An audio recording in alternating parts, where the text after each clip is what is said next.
Yes. The least Greek army sends its regards.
Hello, everyone. I'm the Enforcer, and I'm accompanied by Enforcer Matt. And good evening, folks. It's Enforcer Matt, and welcome back to day 1229 of the War News Stream. And today we have very big news coming out of the Middle East and Ukraine. We've seen Israel launch brand new strikes on the Yemeni rebels as a cargo ship was attacked in the Red Sea today. We've also seen that Russia's under massive drone attacks at their ports and also Moscow as well. And also political unrest is escalating in China with Xi Jinping. And it's good to see you all once again. And of course, we're going to be covering the past 24 hours of news from around the world, as we have been able to hear that Israeli Air Force operations have resumed against the Yemeni Houthis over the past few hours, as evacuation orders were issued for al-Hadida, and al-Hadida has subsequently been hit directly by Israeli airstrikes. We were also able to hear later in the day that the Yemeni Houthis have struck and sank a Greek cargo vessel within the southern Red Sea. The crew was evacuated, but it is clearly showing that the Yemeni Houthis have now violated the incredibly fragile ceasefire that was negotiated with the United States of America for international freedom of navigation through the area just several months ago. Outside of that, in major news, we have also been able to confirm that Xi Jinping, the premier of the People's Republic of China,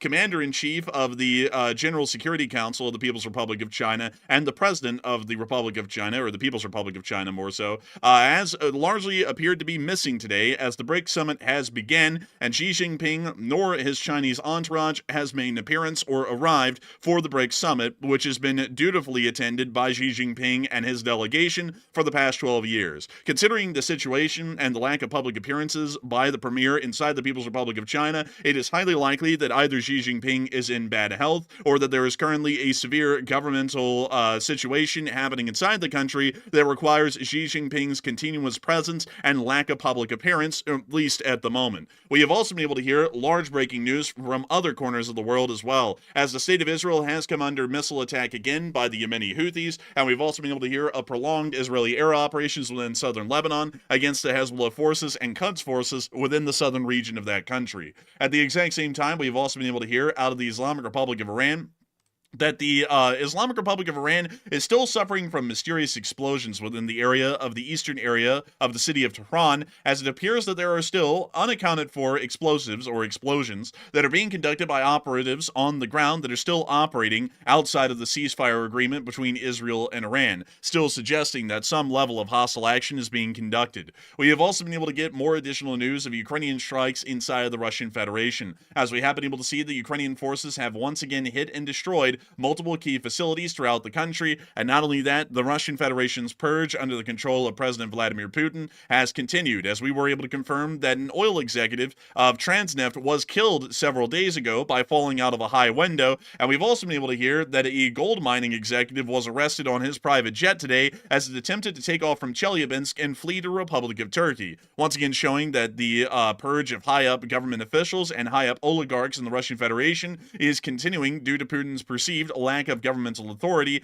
that continues to grow stronger throughout the continuation of the conflict. We have also been able to confirm that the NATO General Secretary once again reaffirmed today that the Russians and the Chinese are largely operating as a new Axis powers, as the President of the United States has had another phone call with the President Volodymyr Zelensky of Ukraine today, and once again stated that the call has gone well. We have also been able to hear other major developments in the front lines of Ukraine, as Ukrainian armed forces have been able to stop most, if not all, Russian advances today, and once again inflicted high casualties onto the Russian offensive forces in most fronts over the course of the past 24-hour period. We have also, by the way, I forgot to mention that there was a significant drone attack on the port of Novorossiysk, and specifically the Vostochny Rayon, which is the home of the Russian Black Sea Fleet, at least at the moment. We have a large amount of news, largely high-ticket news, coming out of today, because there has been a massive amount of developments. Of course, many of y'all do know that the missing appearance of Xi Jinping is one that has been a little bit of a shock today. Actually, we didn't really expect to hear the news that he didn't arrive at the BRICS summit,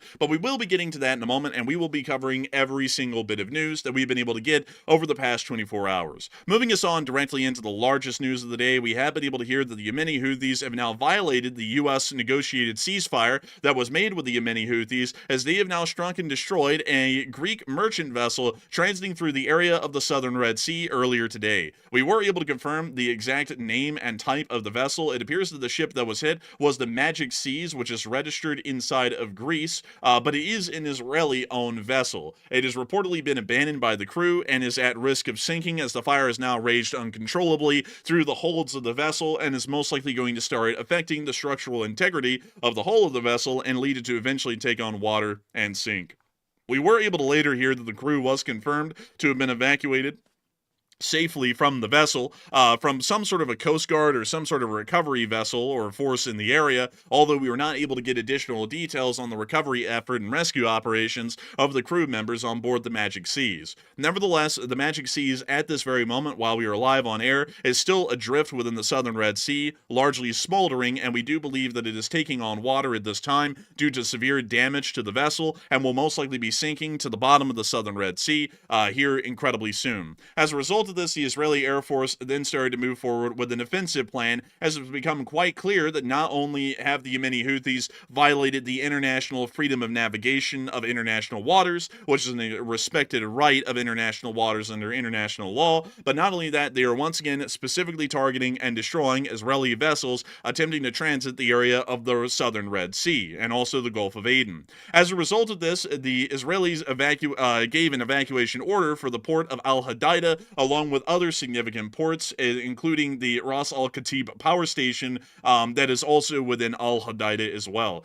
We have also been able to see the other evacuation orders that were also issued, which we can actually track down on the western coast of Yemen right here. The specific ports that are to be evacuated is Al Jazeera as well as As Salif, which are also significant ports of smaller size that have been used by the Yemeni Houthis to take and impound vessels that they've illegally seized or largely conducted acts of piracy on the high seas and brought to these ports to be held hostage for an indefinite period. We've also been able to hear that the port of Al-Hadida came under direct attack itself, including the Al-Hadida port complex, which you can see right here, and we've also been able to see other areas have also been targeted and hit near to the area of Al-Hadida as well. It does appear that the Israeli Air Force has actually come out with a lot of information about the ongoing strikes against the Yemeni Houthis, and we've also been able to confirm strikes have hit and damaged the port of Al-Hadida, which we have in this clip right here, which hopefully will load.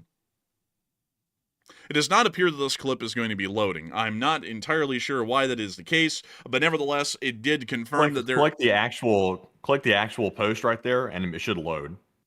And it does not appear that it is loading, so we will not be able to wait on that, unfortunately. But the video clip did show Israeli airstrikes hitting the area around the Al-Hadida port specifically, which did confirm that there were Israeli airstrikes going on in Al-Hadida not too long ago. The Israelis did release more information about the operation. The operation is officially called Operation Black Flag, which is a coordinated military operation targeting Houthi assets in Yemen. It appears that the main targets were the ones that had the evacuation orders issued for them, as port infrastructure at Hadida, Ras Isa, and Al Salif have all been targeted recently within the Israeli airstrikes. We've also been able to hear that the Ras Katib power plant, which is also within the vicinity of the city of Al Hadida, has also been targeted and is going to be hit as well, along with the subsequent port infrastructure inside of Al Hadida, largely showing us that the port is the primary target of the Israeli air operations happening tonight. We've also been able to hear, interestingly enough, that the merchant vessel Galaxy Leader, which is a roll-on, roll-off vessel,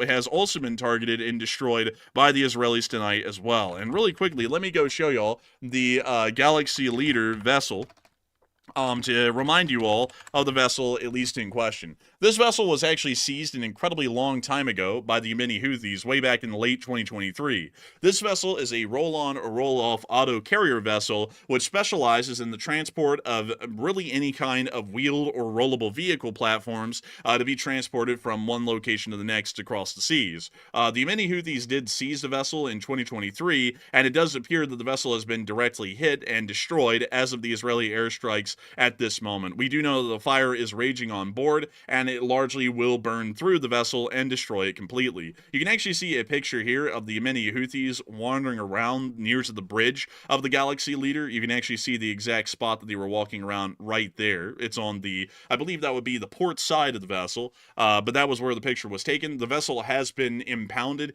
inside of the area around Al Hadida for some time. You can actually see the vessel in a picture right there as it was sitting near to Al Hadida recently, and we believe that it was in this current state when it was hit by the airstrike tonight.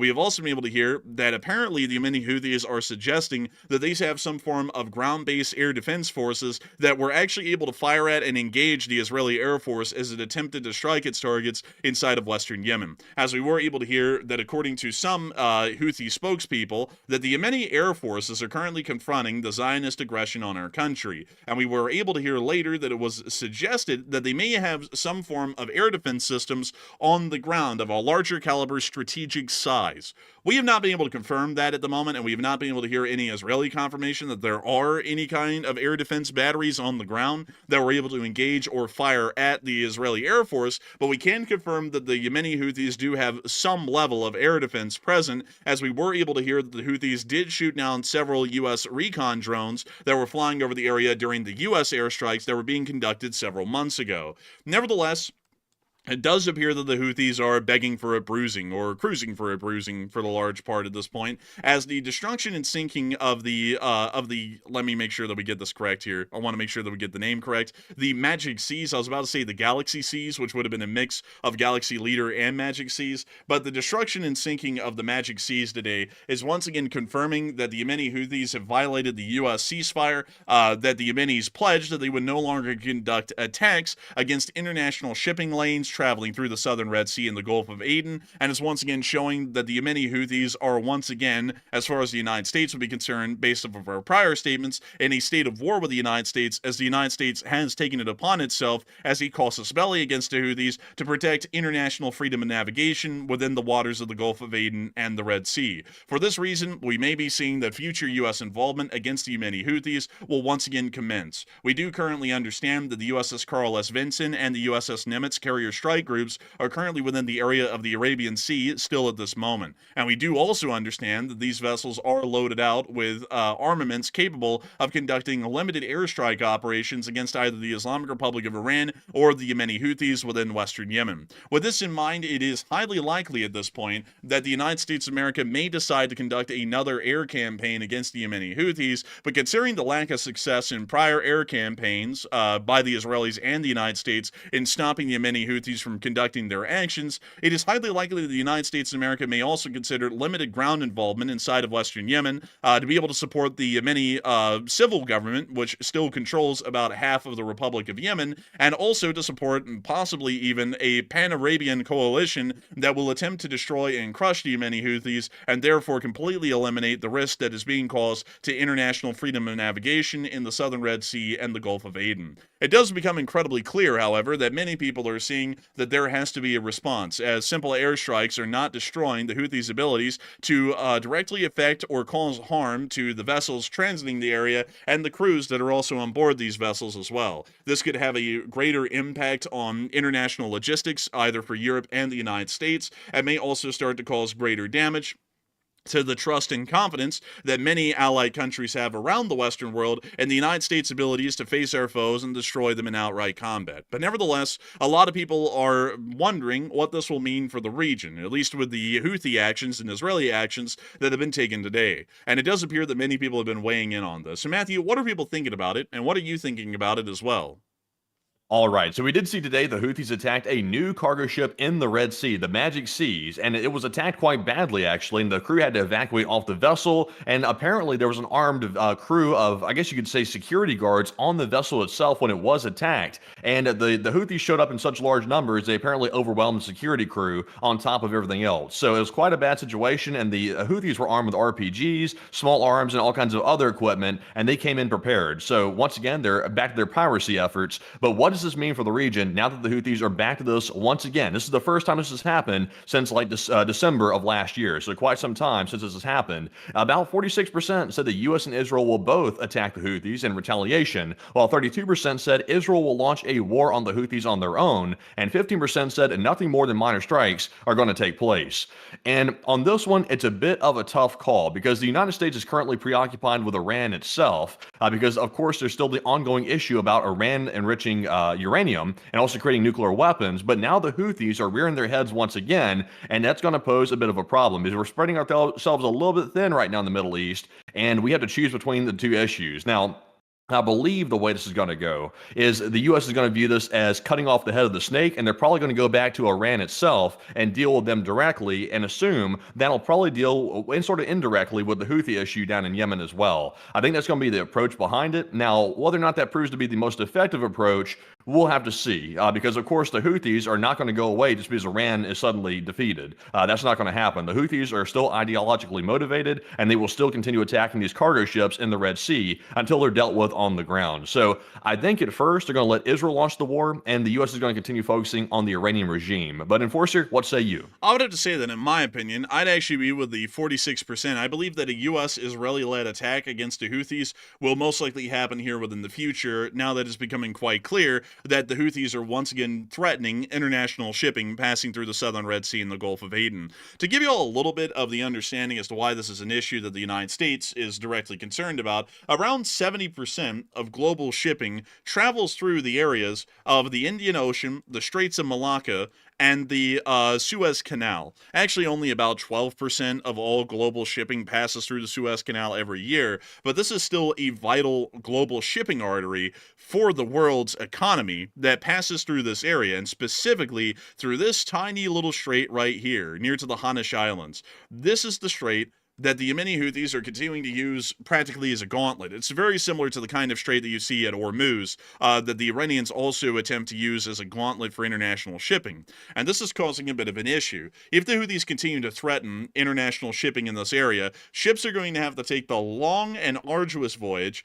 around the whole of Africa into the southern Atlantic and the North Atlantic, quite literally around the Cape. And for that reason, that's going to start adding a lot of time to shipping globally, and that will also start to cause a great deal of considerable issues for global supply chains. That could start to hit Western economies quite significantly, and not only that, on a strategic level, it's showing that the United States will not respond to quite literal acts of piracy being conducted by terrorist forces inside of Western Yemen. This is incredibly similar, as a matter of fact, to the Somali pirate crisis, which was had in the early 2000s, which many of y'all will have known about, which the United States led a multinational anti-piracy coalition in the area to deal with the Somali pirates. I would say that at this point, I believe that the Yemeni Houthis have clearly shown themselves to not only be a terrorist group that is supported by the Islamic Republic of Iran, but they are also showing themselves as largely a group of pirates conducting piracy on the high seas in the southern Red Sea and the Gulf of Aden. For this reason, I would believe that to ensure that international shipping is safe and secure, and that the global economies, including specifically the Western economies of Europe and the United States, are not hit heavily by the continued hostile actions against their shipping, that the United States should take all measures and actions necessary to deal with the Houthis themselves individually. I do know that the Islamic Revolutionary Guard Corps is a large supporter and funder of Houthi operations, but we also do have to remember that U.S. intelligence has uncovered limited Chinese support to the Houthis as well. Although we do not know the extent that support goes to, we do understand that even if the Iranians were to fall, there are some limited operations that the Houthis may be able to conduct due to their Chinese support. This would make it incredibly clear that the Yemeni Houthis are a force that has to be dealt with on its own. And while a head of the snake, and we could cut off the head of it, the very head of it, the snake itself inside of Iran, I believe that we have to deal with the Houthis separately as their own issue, as they largely are not even terrorists anymore. I would say that they're largely under the classification of pirates, as what they are doing in the southern Red Sea is quite literally acts of piracy at this point. So with that in mind, Now, one question I have though is because you say it's the ship, the Magic Seas, and that's also what I heard earlier today. That was in all the reports. The vessel is Liberian flagged. It's apparently Greek owned, according to what I read about the ship. So I'm hearing reports that it's connected to Israel, but I'm not seeing any direct link between Israel and the vessel owners allegedly. So is there any definitive proof that this vessel is indeed Israeli owned in any regard? Because I really couldn't find that earlier myself. And I was trying to figure out why the Houthis attacked this specific vessel, because surely they had a reason behind it, but I couldn't really determine what that was. I think the vessel is the Greek registry is registered through a Israeli-backed company that has most of its shares owned by some sort of an Israeli venture. I think that's what it is. So that kind of attaches it to Israel in a way. But beyond that, the real issue is that much like it was in the past when we went over there and we bombed the Houthis in the earlier part of this year, they are once again attacking international shipping, because this is the first vessel, regardless of its origin, whether it's Israeli-owned, Greek-registered, or Liberian-flagged, which literally makes it the all-international, It's a Small World vessel, because it's got about every single flag in the world flying on it in some way, shape, or form. The issue with the fact is that this vessel has been attacked, and it's once again threatening the safety of all commercial vessels traveling through the area, because like we saw last time, the Houthis will get very brazen with the kind of targets they attack. They'll even attack vessels that have no affiliation with Israel or any other Western country. As a matter of fact, they ended up hitting and destroying a Russian-flagged merchant vessel at some point during the last round of attacks that they conducted in the southern Red Sea. So it is showing that they are a major threat to global shipping right now in this area. And also, this ship was coming from China. It was coming from the port of Zhejiang, I believe it was. It was coming from some port off the coast of China, and it was heading to the Suez Canal and heading to Egypt. So this vessel here, from what I could tell, had no direct link to Israel. It may have had maybe an ownership connection in some way or another, but it seems like a random attack. That's what I was trying to figure out earlier. What was the motivation behind the Houthis simply grabbing this vessel? Was it just purely random? The Houthis decided just to attack one because they wanted to be pirates when they woke up today, or what it was. I really couldn't figure it out. I would say I think they just generally wanted to return back to their acts of piracy. It's a lot like the kind of similar tactics that Hamas, Hezbollah, and really honestly the North Koreans conduct, is that whenever they need more attention or they are trying to look for more concessions, they just start conducting acts of terror and then hope that there's some sort of concessions that are given to them to make them stop. I think that's largely what they've done today. But what's clear to me is that we should deal with this situation as the United States. I would actually say that at this point, considering the ineffectiveness of airstrikes by the Israelis and the United States, that it's time to start highly considering some sort of a ground operation against the Yemenis, or not really the Yemenis, but more so the Houthis. And let me go show you all the Yemeni civil war really quickly to kind of give you all a lay of the land of what we're looking at right now.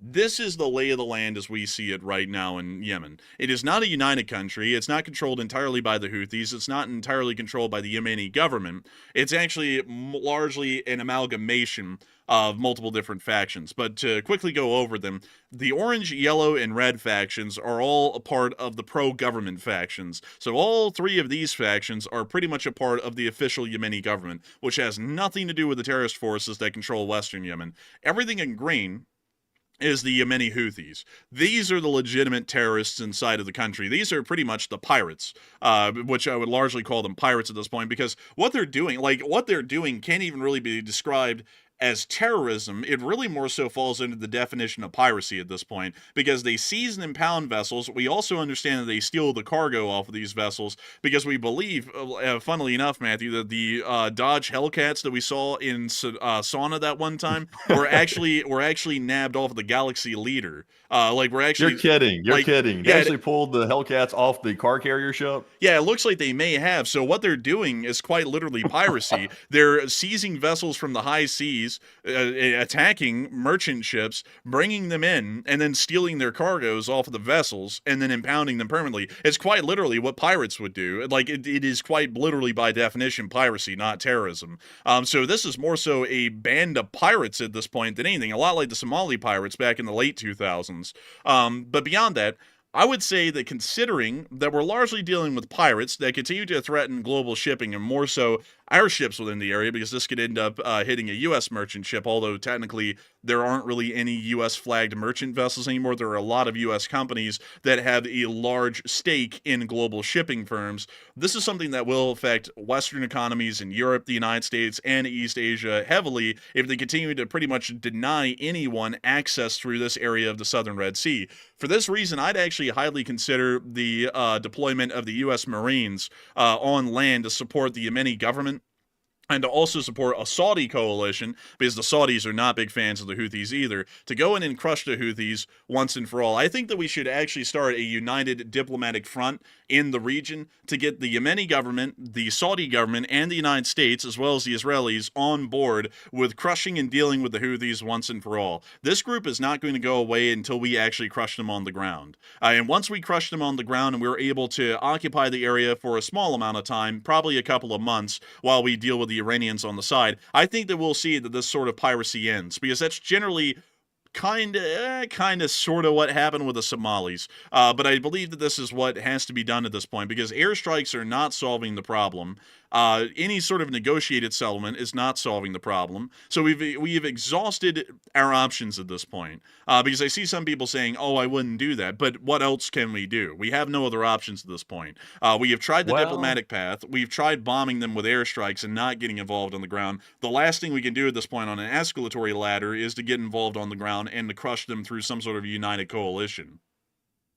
Well, you got to be careful with that, though, at least in my opinion. I believe that it's probably not wise to go in on the ground in Yemen right now, because we're about to get too bogged down in the Middle East, because we have the looming China issue that's going on, and there's political upheaval happening right now with Xi Jinping's regime. So that might maybe unintentionally spark an early invasion of Taiwan, potentially. We also have Putin doubling down on his war in Ukraine, so that's getting a little bit more heated. And there's also rumors in the background coming from the NATO Secretary General that both China and Russia are right now planning to coordinate a dual response in Taiwan and Ukraine to attack maybe a NATO country at some point to tie the United States up tremendously. So I don't think we want to get too bogged down in Yemen, because if you look at it from a larger perspective, the Yemeni rebels are probably a smaller issue than we think currently. Now, obviously, right now, they appear to be at the top of the list because China has not invaded Taiwan yet, and Russia has not attacked a NATO country. But if that happens, though, all of a sudden, if we're bogged down in Yemen, and then we need to go fight in Europe, and then we need to go fight maybe in the Asian sphere, we're now tied down dealing with these ragtag pirates here in Yemen on the ground, which could be a big problem if that does indeed happen.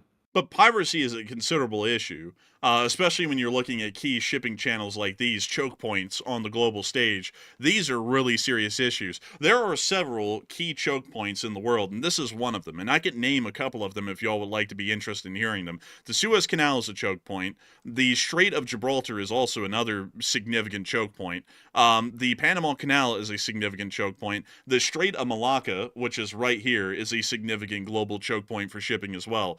And and those are some of the largest ones, also as well as the Strait of Hormuz, which is also very significant in the petroleum markets for international shipping of petroleum. Those are incredibly significant, and maintaining some sort of stability at all of these major shipping crossroads is vital to our security logistically. And logistics is a very important part of anything we do in the world. If we go to war with the Russians and the Chinese, say at the same time, it is going to be important that we keep that shipping lane in the southern Red Sea open. So if we don't put out that fire now, this could come back to bite us in the ass when we actually don't have the time nor the resources to deal with this. And then the Yemeni Houthis can pretty much rain terror through their acts of piracy in the southern Red Sea endlessly and cut out a major shipping lane and force most of the traffic, instead of passing through the quick channels of the Mediterranean and the Red Sea, they have to take the trip all the way around the Cape and into the southern Atlantic to make their way into Europe or the United States. That would be a serious issue. I think the better solution is, we obviously the Houthis have to be handled. I'm just saying we shouldn't get bogged down with U.S. troops on the ground in Yemen. At least that's my opinion.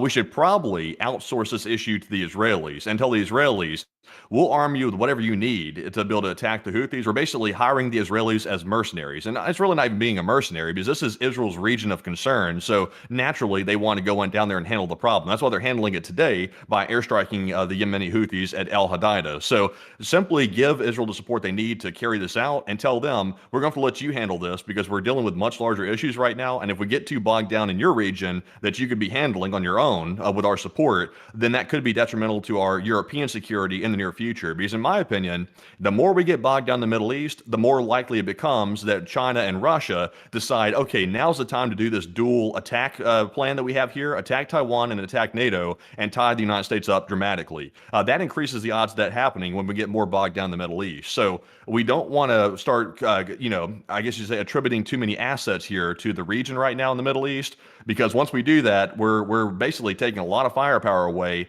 that we need to be able to have for deterrence.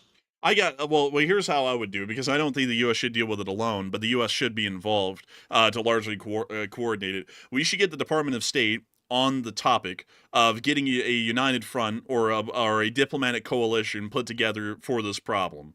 So I think that we need to go through the Middle East, and we also need to contact the British, because the British are usually on board with doing this stuff with us, to get the Saudis, the Yemenis, the Israelis, the British, and the United States on board with a coalition against the Houthis.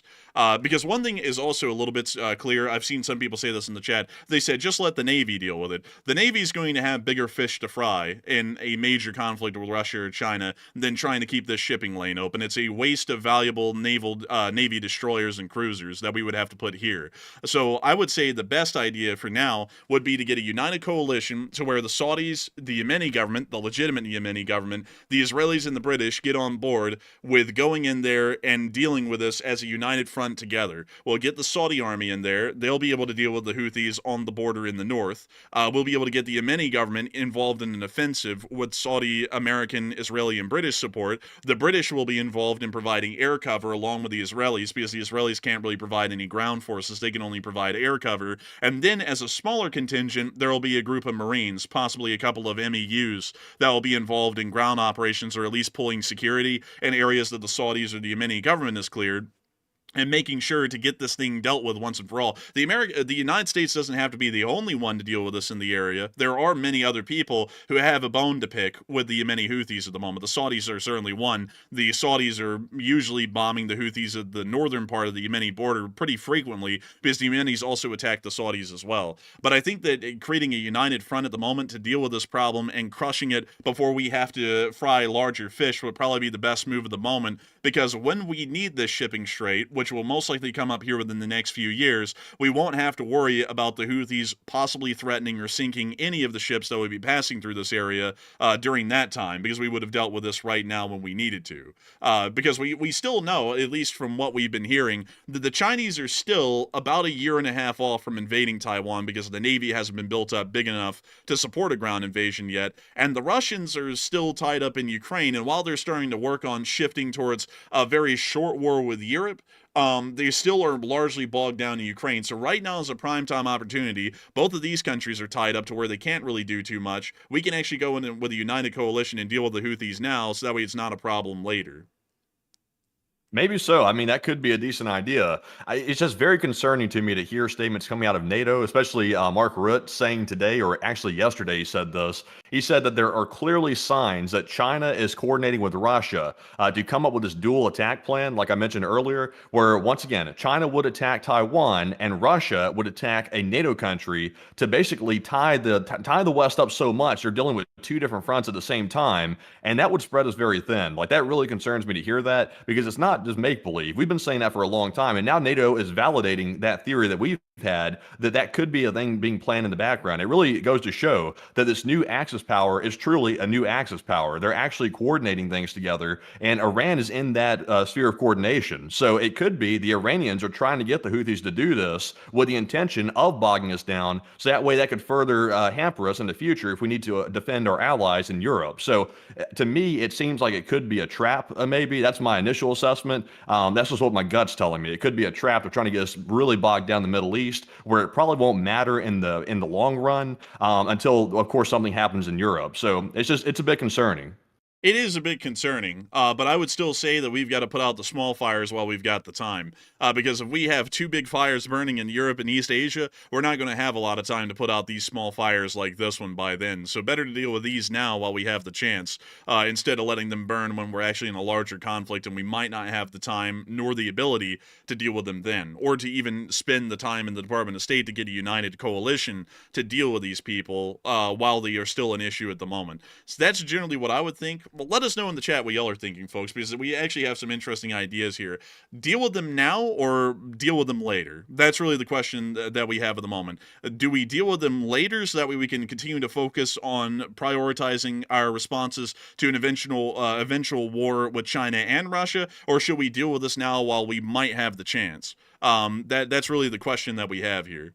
So let us know what y'all would think, because I'm interested to know, because both of them are pretty decent answers. It's really just more so a matter of preference as to whether you would want to deal with something like that or not, and then deal with something else later. Also, I saw someone say, I'm in the 82nd Airborne, send us in. No, don't worry about that. The 82nd Airborne, we need them in Europe right now. So y'all are great in Europe at the moment. I think that's where y'all need to stay, because things are also getting a little bit concerning there. I also want to remind y'all, considering Matthew's point, this is a fairly important one, but something we also covered yesterday, that the General Secretary of NATO did make this statement. There's an increasing realization, and let's not be naive about this, if Xi Jinping would attack Taiwan, he would first make sure that he makes a call to his very junior partner in all of this, Vladimir Putin, residing in Moscow, and tell him, hey, I'm going to do this as far as an invasion of Taiwan, and I need you to keep them busy in Europe by attacking NATO territory. That is most likely the way this will progress. And it is showing us at the moment that Mark Rutte and NATO intelligence as a whole, as far as they've been able to get the amalgamation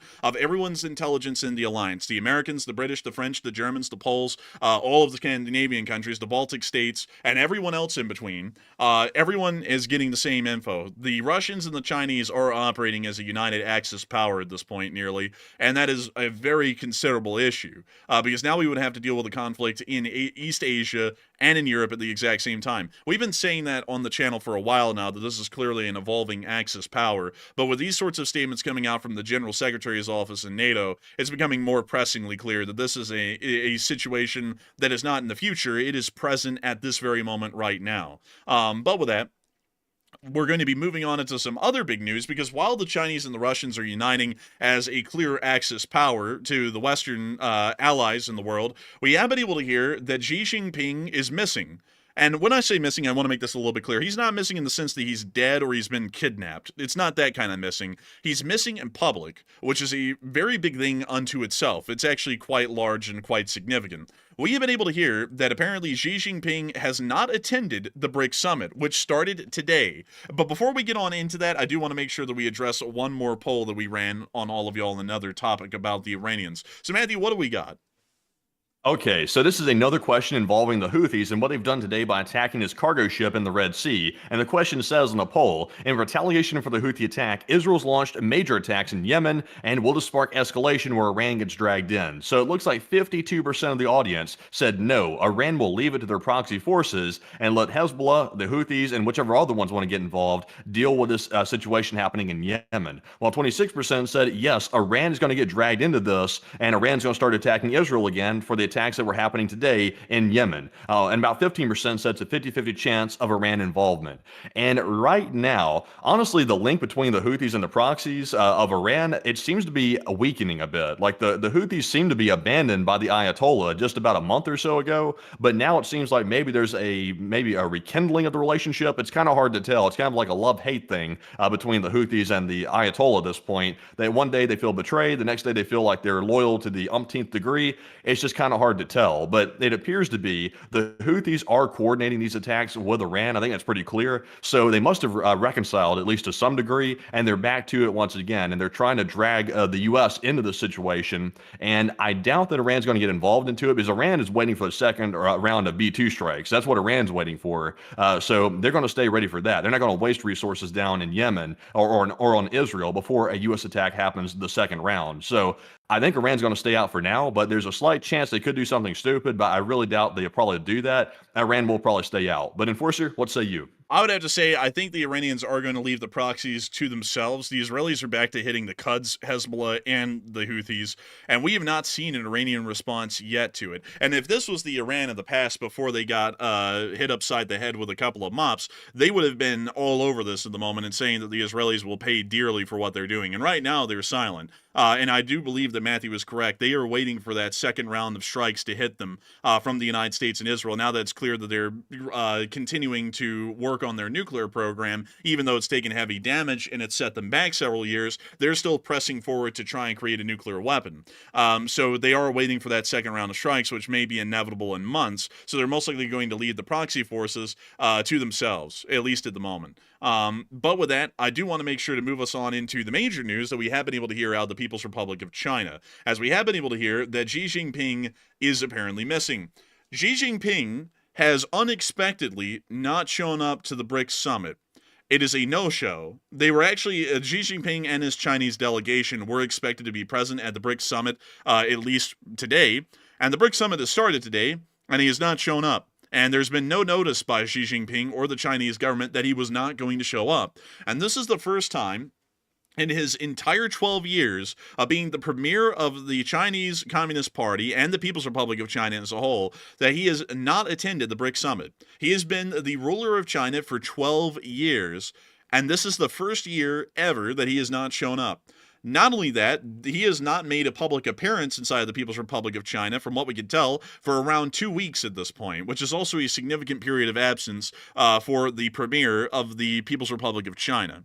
It's becoming increasingly clear, at least at this point, that the information and the issues that we've heard of right now of the falling out between the People's Liberation Army and the Chinese Communist Party is becoming incredibly obvious at this point, because this is something that you just do not really see. It's very uncharacteristic for the Chinese government to do something like this. It's very important to say this as generally how world leaders work, for world leaders to be present and accounted for frequently in some sort of public appearances everywhere. It shows that they're doing something, and it shows that they're present, commanding leadership of their country. With the fact that Xi Jinping has not shown up to the BRICS summit, and also the fact that that was not pre-announced that he would not be attending, and also due to the fact that we have been hearing continuously of the economic issues inside of China, and also the furthering split between the People's Liberation Army and the Chinese Communist Party, it's becoming very clear at this point that this situation is getting so bad in the country that Xi Jinping cannot leave. It's that bad. And to quickly explain why he cannot leave, if he leaves the country, anyone who's trying to conduct a coup against him can actually largely conduct a coup, because he's not around to actually command or control loyalist forces at that point inside of China to crush any sort of an uprising from the PLA, and for that reason, he is pretty much having to stay bunkered down in Beijing, waiting for something to kick off and making sure to put out any fires that pop up inside the government whenever they pop up. And to give you all a little bit of an explanation as to what we've been hearing about inside of China, at least in the internal political apparatus, this is largely what's been going on. Since Xi Jinping has taken power, he has become one of the most influential people in modern communist Chinese history. A lot of people argue that he's actually as influential as Mao Zedong, who is the original founder of communist China back in 1949 when the PRC was founded. Xi Jinping has been molding the Chinese Communist Party to pretty much create a cult of personality around him. He has been declared president for life by the CCP, and not only that, he has taken a lot of efforts and steps to consolidate power in the presidential office of China and to take it out of the Politburo, which is their version of a parliament or a Congress. Well, actually, it's their version of a Congress for the large part. This is something that has started to rub the PLA a little bit differently. And while here in the United States, the Congress and the president largely are the ruling body of the country, and the Supreme Court is more so of a regulatory body to those two, making sure to check their powers. The inside of China, it's a different sort of a structure. The Chinese Communist Party and the PLA are actually almost dual track systems. The PLA actually holds about as much power in the country as the CCP does. The army in China is not just a military structure, it is also a separate political entity in its own right. And through that, we have seen that recently there's been a butting of heads. Xi Jinping has pretty much changed the entire culture in the Chinese Communist Party, while at the same time, the People's Liberation Army, which is incredibly conservative and traditionalist by communist standards, which is heavily entrenched in the beliefs of Maoism, has taken a complete front to an affront to the direction that Xi Jinping has been taking China recently. And we have been hearing, and we've actually been seeing, that some of the top Chinese PLA officials have openly spoke out against Xi Jinping. They've been posting propaganda posters against Xi Jinping, and not only that, some top governmental officials in the PLA have actually been arrested within prior months for anti-government actions. It's clearly showing that the rift is starting to grow, and the fact that Xi Jinping is now missing from public appearances and missing from the BRICS summit is showing that right now the tensions are so high that if he leaves, there's probably a high chance of an expectation that the PLA would attempt to pounce and just remove Xi Jinping from power and pretty much install a leader that largely falls under the PLA's ideological beliefs inside of China instead of Xi Jinping's and the CCP's. So this is something that is starting to become pretty heated at the moment, and it's showing that there are some very strong issues that are permeating through the Chinese Communist Party, the PLA, and Xi Jinping himself. So this is quite a significant matter to look at the moment, and this is also leading me to believe, circling back, not to try and tie everything together tonight, but circling back to the Houthis, right now is a prime time to deal with the Houthis, at least in my opinion. The Chinese are embroiled in their own internal strife at the moment, which appears to be so all-consuming that Xi Jinping can't even leave the country. The Russians are tied up in Ukraine, and they pretty much have a laser-like focus on that at the moment because they can't look anywhere else. Otherwise, the Ukrainians are going to start probably pushing them back. And so at this moment, everyone that would try and kick off a greater war with an invasion of Taiwan or a greater war with NATO, they're all tied up at the moment. They can't do anything. So the Houthis are on their own. The Iranians will not do anything to help them out either, because the Iranians are scared of the U.S. and Israel's second wave of strikes, which might be coming soon. So we have a prime time opportunity, in my opinion, to hit the Houthis hard when it counts, right now when no one else can respond, no one else can do anything, and probably get out of there in time to deal with whatever might be coming down the pipe in several years. So Honestly, Enforcer, I would have to say I'm actually the complete opposite of that opinion because typically speaking in political science, whenever countries start having internal political struggles, they start having internal political issues. Like, for example, it really doesn't matter what system of governance you're looking at. It doesn't matter if you're looking at a democracy, a communist system, like even China's like dual like free market / communist hybrid system. It really does not matter. When political internal issues start becoming so bad that, for example, the leaders like authority is being challenged, like Xi Jinping, the leaders typically want to create an external issue, meaning start a war basically, that is such a big issue that it takes the focus away from the internal struggle and it forces all the people to start focusing on the external issue, which is the brand new war that they just started. That's typically when you see the odds of a war starting go up dramatically, is when you see these internal political struggles like that starting. So in my opinion, the situation in Russia is not good because right now Putin's restarting his purges of the Russian billionaires because he's detecting the billionaires are getting very unhappy with the way things are going with the economy. And now their wallets are hurting as well. So he's having to start purging the billionaires to get rid of that political threat. We're seeing the same thing in China. Xi Jinping is now in hiding, apparently, because he's worried that people are going to try to throw him out of power. And he's trying to strategize and plan for things. So between those two, between Russia and China, in my opinion, that's a perfect storm and raising the odds dramatically that Russia does something to NATO and China decides to attack Taiwan early because they need something to distract from these major failures that they're experiencing internally. And it sounds to me like NATO saying that today or yesterday, they're picking up on that as well, and they're realizing this threat's growing dramatically, and we're about to come to a head with this. I think it's coming to that point.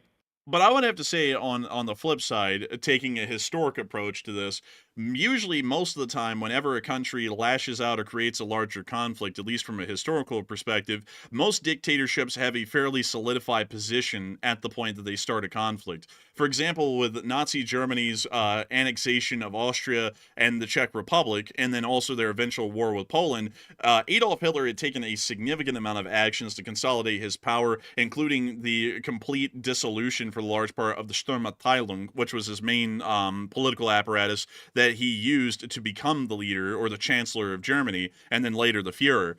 We also saw that with the Soviet invasion of Afghanistan, they invaded Afghanistan during the beginning of their economic and political stagnation in 1979, when the Soviet governmental situation was fairly stable, but was not perfect. It was still generally stable. They then withdrew from Afghanistan once the political situation at home in 1989 was now completely untenable, and the Soviet Union was going through a process of near collapse by that point.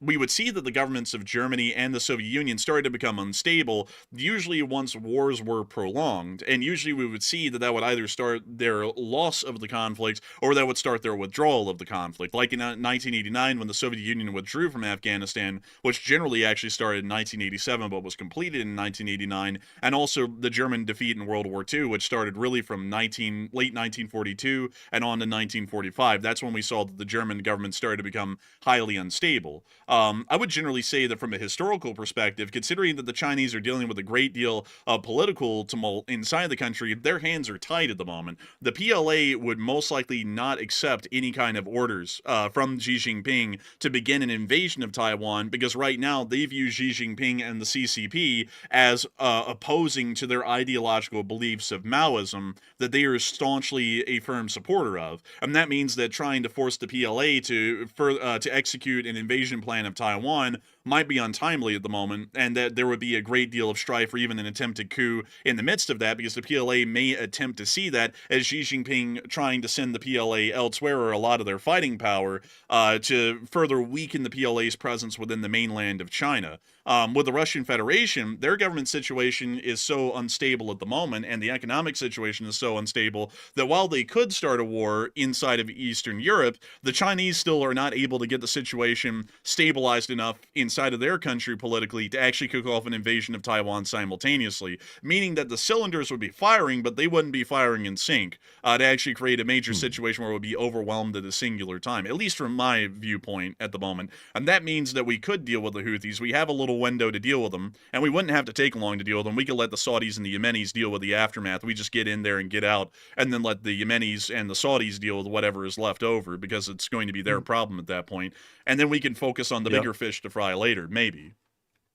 Honestly, I would say this. I would say that I think that where I disagree with your assessment, which it's a fair assessment. I don't think it's wrong. I just disagree with it. I would say that your assumption there is premised on the leaders of China and Russia care enough about how the people feel and how their underlings feel to not do something that would be against their interests just to keep the leader in charge. In my opinion, I personally believe wholeheartedly Xi Jinping and Putin are of the same cloth. They're the same type of people. They're in a little bit different governance systems. Like China is, communist, hybrid, free market sort of deal. Russia is just a straight up like gangster dictatorship, as a lack of better terms to describe it. Both of the guys are narcissistic psychopaths. They don't care about the people. All that's important to them is staying in charge. If they need to start a war that might be devastating to their entire country just so they can try to stay in charge, if that's their last ditch attempt to stay in charge, they will do it without hesitation, in my opinion. And Xi Jinping is finding himself very perilous, and so is Putin finding himself very perilous. And the people in their countries are starting to realize These two clowns are leading our countries down a black hole at this point. We're going nowhere really fast. The economies are struggling, and the people are struggling in both countries. So they either have to do something to distract from it, or they're going to get thrown out of power. And those guys are definitely not going to get thrown out of power. That's for damn sure. They're not leaving without a fight. So that's my opinion. I think they're going to keep going. Well, that's true. I would say they don't care about the people below them, but the issue is that the people below them aren't necessarily just random people. I mean, these are almost the chairman of the General Security Committee in China, like the vice chair that was arrested just a month ago.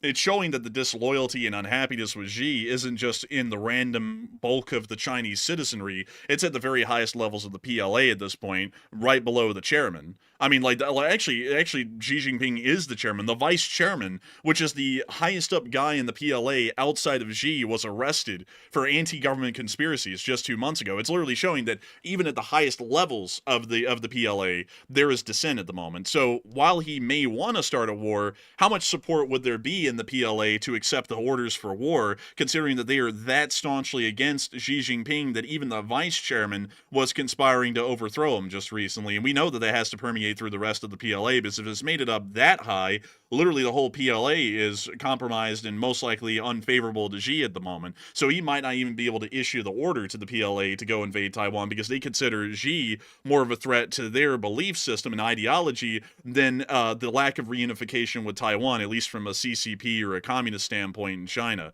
And then with Putin, well, let me ask you this real quick while you're still on China real quick.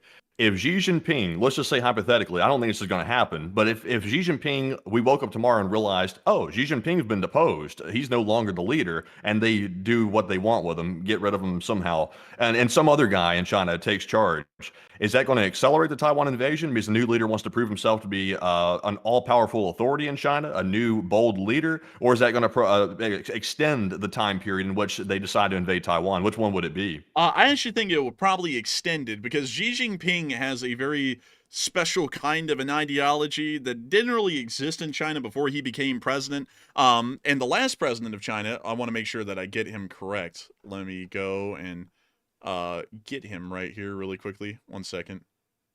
Here we go. I want to make sure that I'm getting the right guy. Here, both of these guys actually, Jiang Zemin and Hu Jintao, were both entirely different than that of Xi Jinping. In fact, Hu Jintao actually was the guy who largely started off China's economic miracle. It wasn't really Xi, it was more so Hu. But Hu was actually democratically elected by the Politburo, and then he was voted out by the Politburo, and that's how Xi Jinping was able to rise to the top. Pretty much, the cream rising to the top. But the thing is that if the PLA deposes Xi, the CCP is not going to have the power to select a new leader from the Politburo like they did with Xi. They're going to have to select someone that the PLA wants, or the PLA might dissolve the CCP, form a new government, and then just largely have people who are loyalists to the PLA. So they're going to have to vote for someone possibly like Hu, or someone else like Jiang Zemin, who were completely different in their ideologies and the way that they ran China, as opposed to Xi Jinping. Because Hu and Jiang, while they liberalized the Chinese economy significantly and allowed for the economic growth that we saw in the prior 2 decades, they also allowed for this staunch Maoist sort of ideology to persist in the PLA, what Xi Jinping is currently persecuting at the moment, because it goes against his cult of personality and having strict loyalty to the leader, which is Xi Jinping, instead of strict loyalty to Maoist ideologies like prior leaders like Hu Jintao and Zheng both had. So that's what I'm thinking, is that if he was deposed, it is highly likely that the PLA would ensure that there would be someone more liberal, at least in our concept out here in the greater world. It wouldn't be a staunch traditionalist. Xi isn't even a traditionalist. It wouldn't be a staunch radical like Xi, who's trying to get the entire government to create a cult of personality around him. It would be someone who would allow for the PLA's ideological structure and political prowess to exist in the country, parallel to that of the CCP.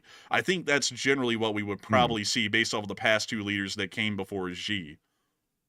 I will say this, that I think if Xi Jinping was deposed tomorrow or in the short term, it would most likely be a new Chinese hardliner that was coming into power. Because for someone to overthrow Xi, who has quite a bit of a following, even though he is having some political upheaval right now in his position, for somebody to have the gall and the ability to overthrow him right now very quickly, that would almost certainly be a hardliner. And that would be somebody that would have a much higher risk of invading Taiwan very quickly to prove that they are strong, because that's what's very important to a leader that's a hardliner, is they need to prove they're strong and prove that they have the leadership skills to lead the country into the future. And in my opinion, that would dramatically increase the risk of a Taiwan invasion in the short term. Now, if it happens over like months, like let's say Xi Jinping's power is waning over months, maybe up to a year, and then he slowly gets removed through more formal means, that might be more of a moderate. So they might lessen the risk of a Taiwan invasion at that point. It all depends on who's coming in next. I really honestly can't make heads or tails of exactly who it would be. It could be who you're looking at right there on the screen. It could be him, but I don't know enough about the internal Chinese politics to know exactly which one is most likely. I would have to research that some more, but it's really a question of how soon is the overthrow going to happen if one does occur. If it's very quick, it's probably going to be a hardliner. But also on the flip side, actually, by the way, folks, I'm really enjoying this discussion, so I'm trying to keep it going the best I can because this one's actually pretty fun. On the flip side, though, I would actually have to argue that governmentally, if an overthrow like that did occur, even from the PLA or more so conservative or traditionalist faction in China. By the way, folks, that does not apply at all to any sort of politics here in the West. What is considered conservative in China is on a communist spectrum. It's not at all on a Western spectrum. So the PLA is not similar to, say, the Tories or the Republicans in the United States. So I'm not using conservative in that kind of a perspective. It's more so in a communist Chinese perspective. But if a conservative force like that overthrows Xi, I would actually say that historically a liberalization will most likely occur, because that has been historically what has occurred in most other dictatorships that were deposed or overthrown through a period like this. Like, for example, this is a great example. I know many people in Europe will remember this. The deposition of Nicolae Ceausescu of Romania resulted in the liberalization of the Romanian government and the first democratic elections to be held in the country in 70 years. The collapse or death of Stalin brought in Khrushchev, who largely liberalized the Soviet Union's ideological, governmental, and economic systems as compared to Stalin. The death of Mao brought in a great deal of liberalization inside of the Chinese government at the time, leading for a loosening of the kind of strict regimens, regulations, and draconian principles that the People's Republic of China had. Pol Pot in Cambodia, when he was deposed by a coalition of the Vietnamese and several other countries, was then replaced by a far more lenient and generally, I would say, how do I put it? A more lenient leader is probably the best way to just explain it in Cambodia. Hell, even inside of democratic countries here in the West, or more so dictatorships that turn into democracies, that was also the case that liberalization would usually follow an overthrow. For example, Park Chung-hee of South Korea, who was overthrown in the 70s, was then followed by the first democratic elections inside of South Korea. And the overthrow of Chiang Kai-shek's Kuomintang party in Taiwan largely led to a liberalization of their government and a more democratic institution replacing it, which still permeates to this day. So I'd actually say that, at least from a historical standpoint, and of course I'm kind of cherry picking the examples, but at the same time I'm also picking the ones that I actually know from recent modern history. There's a decent likelihood that if the PLA did overthrow Xi, they would try and garner favor with the public, which would further instill the CCP's rigid adherence to PLA standards through some sort of a liberalization either of the government or a liberalization of Chinese standards that would start to focus more so on an improvement of the quality of life in the country to garner favor with the public and less friction to their new change of leadership, then we would see any more of a stronger or stricter hardliner. Because at least off of the historical precedents of the latter part of the 20th century, usually an overthrow of a hardline dictator would lead to some form of light or heavy liberalization of government institutions and economic practices. You think Xi Jinping's a hardliner? Oh hell yeah, he's a hardliner. Like as far as what he's trying to do, the trade war with the United States that happened recently is a very strong example of hardlining, and also the stance that's been taken on militant reunification of Taiwan is also a hardlining stance, which generally would cause friction that would start to decrease the quality of life in China, and also due to his poor handling of economic situations such as the Evergrande housing crisis inside of China and a whole bunch of other situations, he generally would be viewed as a hardliner because he's been putting down dissent, uprisings, or any kind of protest in China with an iron fist. And someone like him generally would be viewed unfavorably if you spoke to the average Chinese citizen. They would look at him as some sort of a dictator, which he is. And so the PLA, while overthrowing them and pretty much installing a dictatorship that's favorable to them, they would like to differentiate themselves a lot like Khrushchev or any of the other leaders that I mentioned recently.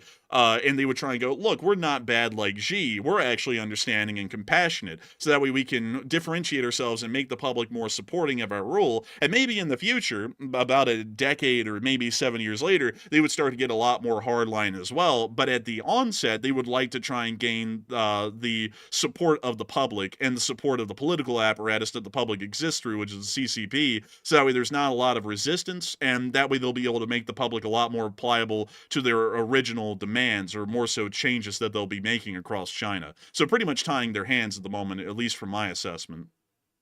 Maybe so. And me personally, I see Xi Jinping more as a moderate, sort of on the more hardliner like spectrum of things, but more of like in between moderate and a hardliner. I don't see him as like a strong hardliner, me personally, because if he was a strong hardliner, I think he would have already launched his invasion of Taiwan, because it seems to be probably the best case scenario for his regime right now is to launch that invasion early to try to preserve his power in China, because that would distract everybody quite a bit, and it would also give the PLA and all the military an objective to seek externally, so it would distract all the commanders and keep them busy, so that way Xi Jinping's failures wouldn't be brought to the forefront. But at the same time, though, you also got to remember there are some legal obligations between China and Russia, and of course they can be broken if a new leader comes into power. They could just be broken unilaterally, but there is a no limits partnership between China and Russia, and unless the new leader decides just to cut ties with Russia, which I'm not sure if that's ever going to happen in my opinion, even the people that come in after Xi probably aren't going to cut ties, because who else is China going to turn to at that point? They have to have Russia. It's their only natural ally at this point, except for Iran or Pakistan or something. So they need Russia, even though it's weak. So I would say personally, those legal obligations would also keep China tied to Russia, and it would still keep the dual attack plan in play, in my opinion, between the Taiwan and NATO issue that Mark Rutte was talking about. That is an interesting idea, and sadly, we will have to start moving on from this conversation. I'm absolutely loving this one, folks. I bet Matthew is too, because this is a really in-depth kind of an analytical conversation. But we do have to move on because we have a lot more news. But in the meantime, Matthew, let's address the question that we've asked everyone now about Xi's position in the government, and also let's try and get a poll once we get done covering this one running on whether people are agreeing with your stance on this or my stance as far as the Chinese being tied up right now due to their inner political strife or not, whether they would kick off a war as a result of that, or whether they would actually hold back, most likely having a government overthrow, or be so scared of a government overthrow that their hands are kind of tied. Because that I would be interested in seeing what the audience also thinks about that as well, because it's a really interesting discussion. To be entirely honest with y'all, there's good points being brought up by Matthew and me. I would say this is a very, very good discussion. And I'm wondering what y'all are thinking about it as well, because there really isn't a wrong answer to this. It's more so just a difference of analysis, and it's one hell of an interesting conversation, to be entirely honest. But beyond that, what do we got? Give me the general premise of the question again. What's the basic question, so I put it in a poll? So the question would be: is China something along the lines of it? Is China tied up on conducting something like the war in Taiwan because of internal political strife? Okay, I got it. And then kind of working off of that, because you were saying that that actually compels them to conduct external actions, and I'm saying that largely stops them from conducting external actions due to the possibility of collateral fallout from those sorts of decisions at the moment. So hopefully, hopefully we can get a poll up on that. But in the meantime, Matthew, before we start that poll, do you want to address this one so that way we can get into talking about that, so that way you can write up the next one? Yes, and also, by the way, I see people saying in the live chat, they're saying the agreements between China and Russia written on paper are literally not worth the paper they're written on. I would tend to agree with y'all on that because, listen, we all know China hates Russia, Russia hates China. Like, they don't like each other, but it's like an alliance of convenience. They may have that alliance because they have nowhere else to turn to. If they had other alternatives, they would certainly be against each other, like without a doubt. They want to stab each other in the back really badly, but they can't do it because they don't have anywhere else to turn to because they put themselves into a corner, a very weak corner, that is, and the West is a lot stronger than them, in my opinion. So, anyways, let's jump to that poll before I rabbit hole too much more. The poll says Xi Jinping failed to appear at the BRICS summit and is now oddly silent, and is political unrest starting in China. So, about 42% said yes, Xi's rule is in jeopardy right now, while 37% said it seems odd, but we need more intel, and 11% said no, Xi's just taking some time off, he's taking a little vacation. So I'll say this. Xi Jinping disappeared like this last year, if y'all recall. I vaguely recall, I can't tell you the exact dates, but he did disappear similarly just like this last year. And also people suspected he was having political issues then as well.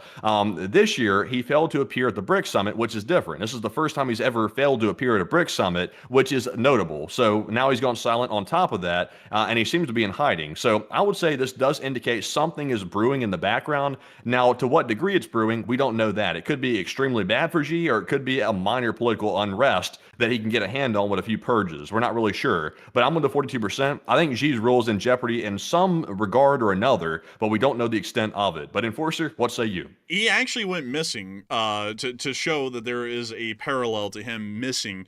He went missing at the exact same time that they arrested the vice chairman of the Central Military Commission inside the PLA. That was the exact same time that he went missing back then. And to show you this is the Central Military Commission of the Communist Party of China, which is it's pretty much their version of the Department of Defense. To try and explain that the best I can. But he actually ended up arresting. They haven't changed this at least yet on Wikipedia, because technically this hasn't been changed either, because He Wendong is the guy who was arrested, but he still technically is a vice chairman, but he's in prison at the moment for conducting anti-government conspiracies. So that actually is what happened last year, and he went missing during that time and then returned back into public life afterwards. So it is showing that there is a parallel, at least for the moment, that if Xi is missing from the public, there is some sort of a anti-government conspiracy that's going on in the background that might be about to kick off, and he cannot leave and he cannot do anything else. He can't even tie himself up with public appearances because he's working on trying to stop whatever's going to be attempted to be kicked off. So I think that that's probably what's happening right now, and that his position in the government is in great jeopardy because of the ongoing tensions between the CCP and the PLA. Also, by the way, folks, I do want to make this clear that the CCP Central Military Commission doesn't count for squat. The Central Military Commission is completely separate from the CCP. It is an entirely different political apparatus. The PLA in itself is practically separate as far as the politics go in China from the CCP. It just happens to all kind of be united in name, but not really united in actual practice. So I want to make that a little bit clear, because that's the way it's understood by the U.S., at least in our understandings of how the People's Liberation Army and Chinese tactics work. But with that, I hope that does address that the best we can, at least for that moment, or my opinion on that analysis. And hopefully we'll be able to have that new question up here soon, because I'm really interested, considering that Matthew had some really good points, and I feel like I had some really good points, although I'm biased, I'm making the points. I'm interested in seeing what y'all's opinion will be on what China can or cannot do on the global stage. Just because there's a majority answer doesn't mean that one answer is right and one's wrong. It's just more so what most people are thinking. Do more people think that China is actually emboldened because of the government strife to conduct acts like an invasion of Taiwan or to kick off a third world war? Or are they more so being reserved at this point? That would be an interesting question. But with that, it is time for us to move on into the rest of our news. But before we get on into the rest of our news, particularly inside the Middle East and the rest of Ukraine, because we still have a massive mound of news to cover tonight, I do want to make sure that we get on into some top donors of the fundraiser, because we've actually hit $2,157 in about an hour and 17 minutes. And hopefully we'll be able to hit the $2.5 thousand goal here incredibly soon. And so with that, Matthew, what do we have for the top donors of the fundraiser so far? All right, so we've had an absolutely massive amount of top donors so far, and it looks like our largest one of the night is from James Hughes. You're throwing a massive $500 donation to the fundraiser, and that was the biggest one so far. So huge shout out to James Hughes for that massive generosity. Also, huge shout out to BC Skyman as well for throwing in a $250 donation, also massive as well as a $125 from Tom S. and a $100 from Greg Carrier, as well as a $100 from the Enforcer, who happens to be right here on the show. Also a $100 100 from Peace with War, as well as Just Chillin' and Andrew Barbro. We also had a 50 from Samuel Sizamansky, as well as Axel K, Snow White, and Old Warrior. And a huge shout out to all of our top donors once again, because y'all brought us up to almost $2,200 raised, and we're just $300 away from the goal, thanks to all the donors tonight. And even if we were not able to call off your name, which sadly, I wish we could call off everybody's name, because everybody deserves credit for donating, but we would be here, sadly, all night long and run most of the viewers off if we did that. So thank you all for donating, even if we were not able to call you off. We appreciate every single one of you. But Enforcer, what say you? And a huge shout out to James Hughes and everyone else who threw in support on the fundraiser tonight.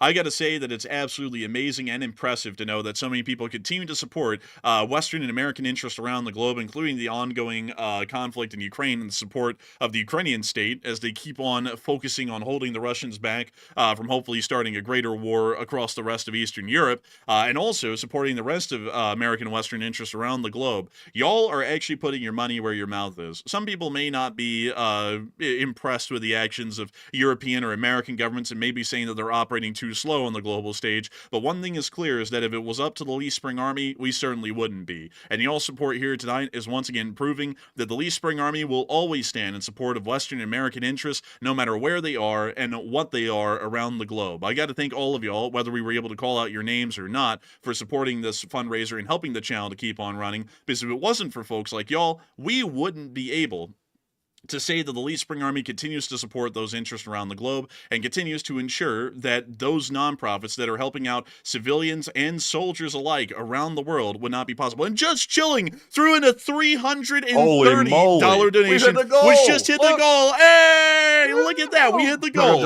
Igor, I'm telling you what, look at that. Smash the goal. We're $24 above it right now, thanks to Just Chilling. That's crazy. Absolutely crazy. I got to give you a huge shout out, Just Chilling. And I got to say, very, very impressive support. A huge thanks to everyone once again. We hit the fundraiser goal. Y'all can continue to support the fundraiser, by the way. But if you do not want to, do not worry. We have hit the goal, and once again, we are able to lay claim that the Lee Spring Army has never missed a single fundraising goal in all 1,229 days of its existence. Very impressive stuff. And so with that, we are about to be moving on into some questions. But before we do, Matthew, it actually looks like you know what, we'll let it keep cooking, because honestly, man, it's almost tie for tie at the moment. Like, half of people are agreeing with you, half are agreeing with me nearly. So we'll let that keep cooking for a little bit, and we'll get a couple of live chat questions in the meantime, and see what folks are actually thinking about China's stance on the global stage at the moment. But what do we got for our first live chat question of this segment? All right, so our first live chat goes to AF Kaplan, who said, if Xi is overthrown in China, who do you think would fill the power vacuum that he would leave behind? That's a great question, and I have to always answer it with, it is always forever unknown in places like China and places like Russia. Dictatorships are very unstable forms of government, and that means that usually a lot of the top faces and names that you see in the government of today will not exist by the next day if there is a government overthrow. Usually a lot of people like Khrushchev, Brezhnev, and others, including Xi Jinping and Putin, were practically unknown in their country before they became the leaders. They rise up literally to the top once an overthrow happens. They're practically unseen, unheard of, and unknown. And it's always that story as far as analysts go. Like back in the day, when Stalin died, everyone said, "Oh, it's going to be Lavrentiy Beriev, who's the head of the NKVD, the spy master. He's going to become the leader of the Soviet Union." Even out here in the West, we were generally saying that. Or it was going to be, I forgot the other guy's name. It was not Khrushchev. It was another guy. But both Lavrentiy Beriev and the other guy, who were generally the main runner-ups, at least most people believed, to become the next leader of the Soviet Union, didn't make it, because every single little underling in the government had a target on their heads, because they were expected to be the next leaders of the Soviet Union. So that made them a key target to knock out and eliminate from the power struggle immediately, and everyone worked together to do it. And then from all of those little underlings that really didn't exist or weren't really important or didn't really look like they would climb to the top, Khrushchev was the one that made it to the top. In China, Xi Jinping literally rocketed from a minor member of the CCP in Beijing to pretty much the president of China almost instantaneously. And as well as Putin. Putin was a unknown paper-pushing KGB officer in East Germany that was so insignificant the Soviet government didn't even pull him out when East Germany unified with West Germany. He was still stuck in Germany at that point, and they had to find their way back home in that middle of that situation. No help or support from the Soviet government at all. That's how insignificant he was. He went from that to being the vice president of Brezhnev and then immediately seized the opportunity to become the president of Russia and was scheming that way the entire time and even delegitimized Boris Yeltsin's presidency and administration to ensure that he would become the next leader of Russia and that it looked like he was the actual competent one. That's what he did back then. There are a lot of unknown, unseen people at the moment that could end up being the next leader of China. So you would literally have to look through the entire political structure of the CCP and about its 10 million members to even come up with an inkling of who could be the next one. And even still, power struggles like that are really unpredictable, and a lot of it's a good bit of luck on who people ally with to try and climb to the top and who they backstab and who they betray. So it's really hard to actually get a good analysis of who it would be. One thing I can guarantee you, though, is that it's a high chance that if you know of their name right now, they will not be the next leader of China. Very high chance, unless they play their cards incredibly well. And so with that, It would, in my opinion, because I'll admit it right off the bat, I don't know enough to say either, like who's going to be the next leader. Honestly, if someone claims to know exactly who it's going to be, they're probably telling you bullshit, honestly, because nobody can really predict that. It's impossible to predict. You can take good, educated guesses and narrow the pool down a bit, but you really can't say exactly who's going to be the person. Like, there's just no way to know. But if I had to say, I might agree with the Enforcer a bit on that one. I think it might be maybe a provincial governor of China, maybe somebody who has a successful record of governing a province, but somebody that might not be well known with name recognition, because Xi Jinping has stacked the deck with all of his allies. And if Xi's overthrown, they're not going to want to put an ally of Xi in charge of the country. So it would probably not be anybody, like the Enforcer was saying, that you have heard of at this point, because if you've heard of them, they're most likely allies of Xi in some way or another. So it probably would be someone unknown, generally speaking. yeah, it certainly would be. And that's why I never want to be one of those people out there, honestly, like the snake oil salesman, that are so confident in themselves they'll give you like a straight answer to that question. Because right now, at the moment, and based off of the historical precedent and the political science perspective, because Matthew's giving the political science perspective, I'm giving the historical perspective, it's practically impossible with how the internal politics of the CCP works to know who would be the next president and chairman of China. So it's something that we can't really answer with a good deal of certainty at the moment. But I hope that also explains the unpredictability as to why, and also gives you all a little bit of a warning if you ever hear anyone out there saying, oh, it's going to be this guy for sure. They don't know. Like, there's just really no way to know. And so with that, I hope that has addressed that the best I can. And with that, we are on to the second question of this segment. All right, so this one goes to Run and Gunning. He's got a question about the Middle East. He said, with the attack against the ships, do you think this is a one-off attack, or do you think the Houthis will continue attacks on more naval vessels until the U.S. or Israel is forced to respond? Based off of the prior historical examples that we have just from just the past few years, this is going to start a string of attacks, because every single time they've conducted these sorts of attacks, they have been endless strings of them. During the just to make it a little bit more clear so that way people know the time frame we're working with, during the Biden era, we actually stopped them for a little bit by bombing them. Like, we would, like, bombing the Houthis is not specifically a Trump kind of 2024 thing. We actually bombed them in, I believe it was early 2020. Well, actually, bombing them in 2025. That's not a new thing. It actually was an old thing. Biden also bombed them in, I believe it was early 2024, and it stopped them for a little bit, but it didn't stop them entirely, and they just started it back up again. So far, starting as of today, there have been 3 independent strings of Houthi attacks against commercial shipping in the southern Red Sea. Both Biden and Trump have tried to bomb them out to where they just give up, and both of those times it failed. The Israelis have also done that as well, and I believe the Israelis have done it about 5 times, and all 5 times it's also failed because they just get right back to doing it. So based off of the prior 2 times that we've seen that we bombed them and they gave up for a little bit, and then they got back to hitting commercial shipping, this attack today on the Magic Seas is starting up a whole new chain of attacks that we'll see in the southern Red Sea that is going to try and force commercial shipping to go around the Cape of Africa instead of going through the southern Red Sea, which is the quickest path in and out of the Mediterranean and also in and out of the Atlantic at large. So I hope that addresses that well, at least off of the historical precedent we have. Also, really quickly, folks, I want to make sure that I do make it clear I'm not trying to get into politics here by mentioning their names. I just want to make it clear that airstrikes, or at least the prior precedents for what we've done and what the Houthis have done, has been tried under both the current administration and the last administration to no avail. There's been no success from the same approach, which is showing that the approach has to change. Because, as we all know, the definition of insanity is doing the same thing over and over again and expecting a different result. And at this point, I would say that based off of the past several times we bombed the Houthis and they've stopped temporarily and then they resumed the attacks, doing another wave of airstrikes only is largely insanity because it's not going to fix the situation. It is a tiny band-aid on a massive breach in the ship. Quite literally, at least in the instance of the Magic Seas. And for that reason, if we bomb them again, yes, we will stop them, and it will look like a success for maybe a few months. They're going to get right back to it, though. They've done that twice now. This is the third time in a row that they've restarted the attacks. If we don't actually crush them in Yemen on the ground, they're going to do this again, and we're just going to keep wasting hundreds of millions, if not billions of dollars on dropping bombs on these people and really getting nothing to show for it after a couple of months. And so with that, I hope that does address that the best I can. And with that, we are on to the last question of the segment, and then we're going to be getting right back into the rest of the news.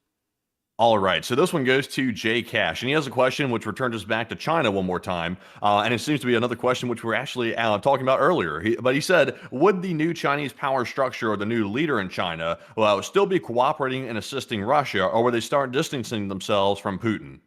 I would say that they would probably still try and stay chummy with the Russians, because the Russians are or a huge asset for the Chinese, no matter who's in charge, because Russia has no one else to turn to, and the Russians are also desperate to make money.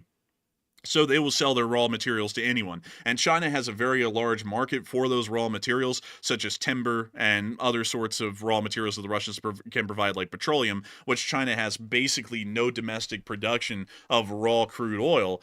So the Chinese will remain friends with the Russians, even with the new government change. Even if their foreign policy completely shifts to something different in the meantime, they'll still be friends with the Russians to gain access to cheap raw materials. Because that's a big part of economic growth, is making the raw basic materials like petroleum for transport and timber and steel for construction as cheap as possible. That's one of the major determinants of trying to make your economy as successful and rapidly growing as possible, is making those base raw materials as cheap as you can. And Russia's easy access to that. So with that, I hope that does address that the best I can, at least in my opinion. And before we move on out of this question segment, it actually appears that the poll has gathered its results, and Matthew's option has beat mine out by a 2% margin. It was tied for a while. Mine was beating his for about a 5% margin for a while. Then it dropped down to being even, and now it's dropped down to, it's a 2% difference. So it's almost exactly tied with what people are thinking. But Matthew, what are people thinking of the poll? And we'll just leave it at that, because we beat that one into the ground already, and that's why we had the poll. So what are folks thinking about it?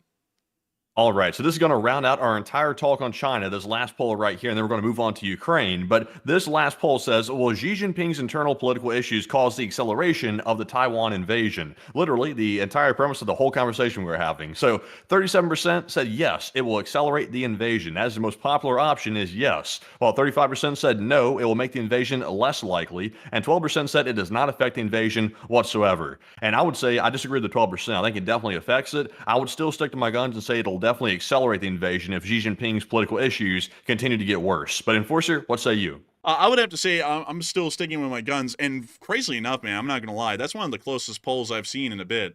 Like it was almost literally half and half for the longest time. But That's I a was good still, poll. yeah, that was a great poll actually. Honestly, that was a great discussion, really good points, and I think that's why it's such a close call. Is that honestly it could go either way. It just really depends on what happens. So I'm still sticking with my guns, and we'll largely have to wait and see what does happen. And of course, folks, I'm not even talking about in the next 2 years. This is something that you reassess in 10 years when all of this is said and done and it's all over with, and go, did that have any impact or not? And then we'll find out. But still, it was a great question up until this point. I also saw someone say, wait a minute, China has no oil production? Yes, they have practically none. I'll actually show you here, in terms of barrels of oil produced, how much China makes. It's shocking actually. So here it is. These are the top oil producers of the world. China is number 5 right here. And that seems like a lot. Like that sounds like a lot until you look at their daily oil consumption in China. Oh, they actually don't have that as an option. Let me type in the rest of it.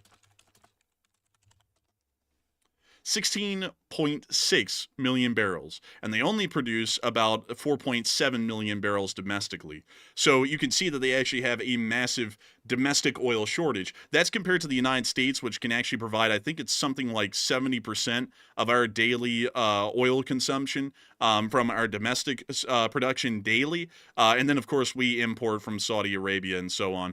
That's also why China wants to be friends with the Russians, because look at the Russians. They produce 10.7 million barrels of oil a day. So that means that if you're friends with the Russians, you get an access to a pretty large volume of oil. It's the third largest volume of oil, just behind Saudi Arabia and the U.S. in the world. So that's kind of the reason why strategically, even if China's foreign policy completely changed on everything else, they would still be friends with the Russians because they want access to the Russian oil. But I hope that addresses that well and also clears that up for some folks that may have not known about that China's oil production is greatly exceeded by the demand just on a daily basis.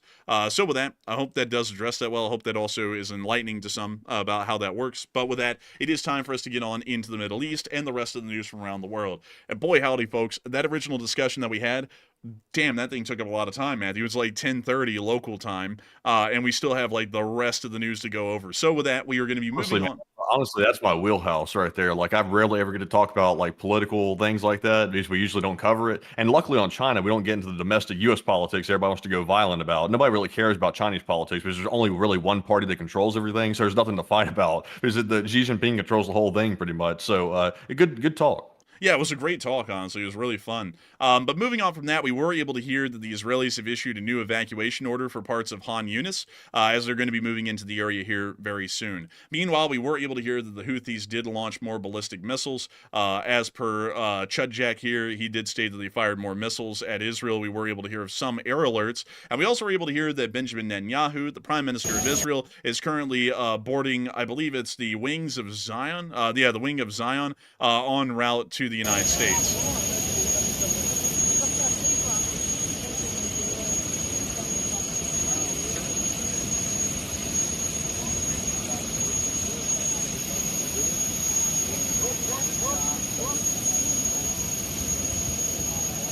But that's the end of the clip right there. And moving on from that and out of the Israeli news, we were able to hear that the Israelis are continuing to bomb southern Lebanon, as we were able to get clear proof of airstrikes hitting the southern region of the country over the course of the day, which we were able to see in these two individual clips. Outside of that, and moving on into eastern Tehran, we also were able to hear an explosion still occurring within eastern Tehran with no real source. We don't know the source is still unknown, but it does appear to be prolonged Mossad operations within the capital. That's the end of that clip. But moving on from that and on out of eastern Tehran, we have also been able to hear inside the U.S. government that there is more pizza orders being made around the Pentagon again. Once again, showing that the Pentagon is busy at the moment and working overtime. It's showing us that something is happening. Also, we were able to confirm that some of the bars of a particular type were also seeing low traffic.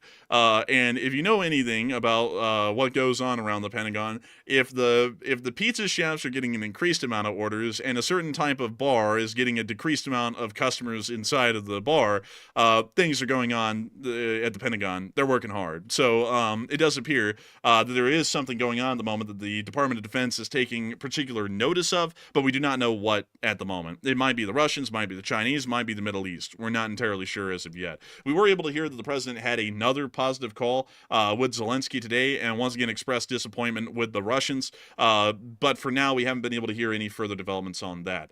Moving on into Ukraine, we have been able to hear that the Russian Federation did come under attack at Vostochny Rayon, where a large part of the Black Sea Fleet is currently being held, and we were able to see the drone boats attempting to come in and also coming under fire.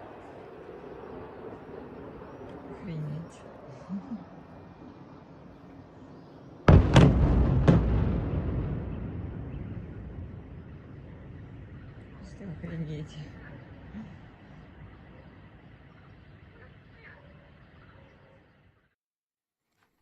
And you see one of the drones burning out there, literally just outside of Vostochny Rayon, right at the mouth of Novorossiysk. And also, I see some people are saying, don't they have a damn kitchen in the Pentagon? Technically, they have restaurants in the Pentagon. But the thing is that they don't have any pizza places in the Pentagon, from what we know.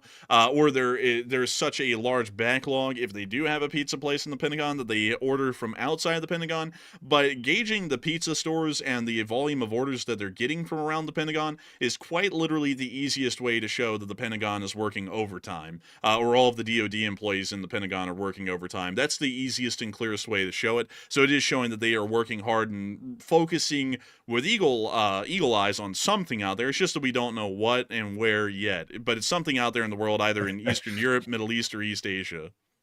Also, someone said there's a cafeteria in the Pentagon. They don't want to eat that nasty food out of the cafeteria. They want real pizza. That's why they order outside the Pentagon, because they don't want to go get the nasty food in the cafeteria. So that's why. I mean, I bet you that defect in the Pentagon is utter dog shit. Like, honestly, it's not. I would imagine it's probably not horrible, but it's not great either. And they'd rather have like some nice name brand food outside of the Pentagon, is my guess. I've been hearing lately, man, that a lot of defects out there have utter crap quality. I have been able to hear, however, that some defects in other places, like overseas especially, are actually really good, but domestic defects are usually garbage, at least from what I've been hearing recently. But I can't tell you what my source is on that, but it's first-hand sources, anonymous tips. The ones outside, literally anywhere outside the U.S., it could be Greenland, Europe, anywhere, they're good. They're really good. People enjoy them, and it's free food, so why complain? But the defects in the continental United States and also in Alaska and Hawaii are apparently terrible. Like, I've just heard that as like a unanimous thing, the food's bad. So I'm assuming that the food in the Pentagon would also be pretty damn bad. But anyways, moving on from that and into Chelyabinsk, we were able to hear that a gold mining executive was arrested today. We could actually see a picture of him here, dejected and ready to be arrested, as he was attempting to flee to Turkey. Well, it appears that the purge is young again, and they are starting to purge some of the top oligarchs in the country. We also did get to hear of a Russian oil executive that was also literally thrown out of a window. He fell out of a window. He was the vice president of Transneft. He died after falling from the window of his apartment on the Rubolskoye highway in Moscow. He has held a position in the company since 2021. Once again, folks, anyone falling out of a window, it's highly suspicious, because not that many people fall out of windows, If windows were that big of a hazard in Russia, they would make a law to where you couldn't open the windows. Honestly, I think windows are the leading cause of death in Russia at this point, outside cardiac arrest and alcoholism. But moving on, it's laughable. It's laughable that they literally do the exact same method of assassination every single time. It's always from a very high window of a high-rise building. I think they do that intentionally to send a message to other oligarchs, because everybody at this point knows it's like an open secret. If the Russians want to assassinate you, you're going out of a window. It's going to be no other way than the window, because they want to let the other ones know exactly what happened without saying it directly. Yeah, I think that probably is the case.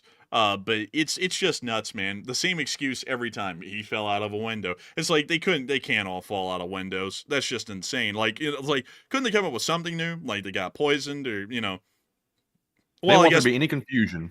Yeah, they don't want there to be any confusion. Everyone's jumping out of the window, so they're jumping for joy. But moving on from that and into Cheboksary, we were also able to confirm that the Russian factory that was hit here was the JSC Via in IIR Progress factory, which manufactures adaptive satellite antenna arrays used in Shaheds, Iskanders, and Fab glide kits to defeat electronic warfare countermeasures. So it does appear quite clear that the Ukrainian target that was hit yesterday is definitely strategic in nature. Outside of that, we also were able to see that some strategic bombers of the Russian Air Force have returned to Ingles, at least from the satellite footage we were able to get earlier today, including some Tu-160s. We also were able to hear, near to Moscow, that Putin was out today inspecting things. I'm just going to show them to y'all, and y'all make sense of whatever y'all want out of this clip. Сидя, можно лежа, когда сидя, получается багажник. Если человек эвакуируется сидя и может держать в руках оружие, то он может контролировать небо, это прямо мини-тачанка. Вот, очень эффективная штука, обычно пользуются медики, командиры всех уровней и БПЛАшники.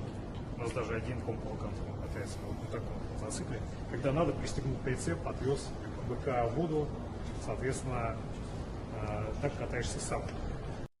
I gotta Well, ask. he's looking really charismatic there. I tell you what, Putin looks like a jolly to be around. Yeah, also, man, why the hell is this guy wearing a shirt that says Narodny Front, which means National Front? That sounds like a damn fascist party, like the National Front. Dude, I legitimately think there's like some fascist parties out there in the world that are called the National Front. Maybe so. I've never seen anybody's like mind be somewhere completely different than where they actually are standing. Like Putin is in another world. Like you can just tell by looking at his face, his mind is somewhere else, like 1,000 miles away. Like while he's standing there staring at that stuff, he is like very distracted. Dude, he's sad, man, because he's sitting there thinking, shit, we're actually trying to save them. We're not just letting them bleed out and die. What the hell is this? Like, I thought we were getting everyone killed out there. It's probably what he's really thinking because the guy's a sick bastard. But outside of that, and moving on out of Moscow and more towards the front, we were also able to see that a Malva was damaged today by an FPV drone. Oh, hey, also, by the way, y'all, look at this. They have a big 300 in the windshield because this is a transport for the wounded that was filming this, by the way. Forgot to note that. But anyways.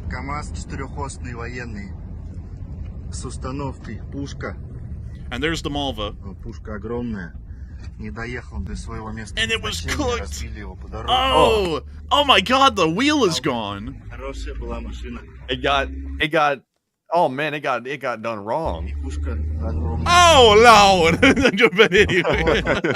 Man, it got the Detroit treatment. Let me show one of those without the giant Cope cage on them. This is the Malva.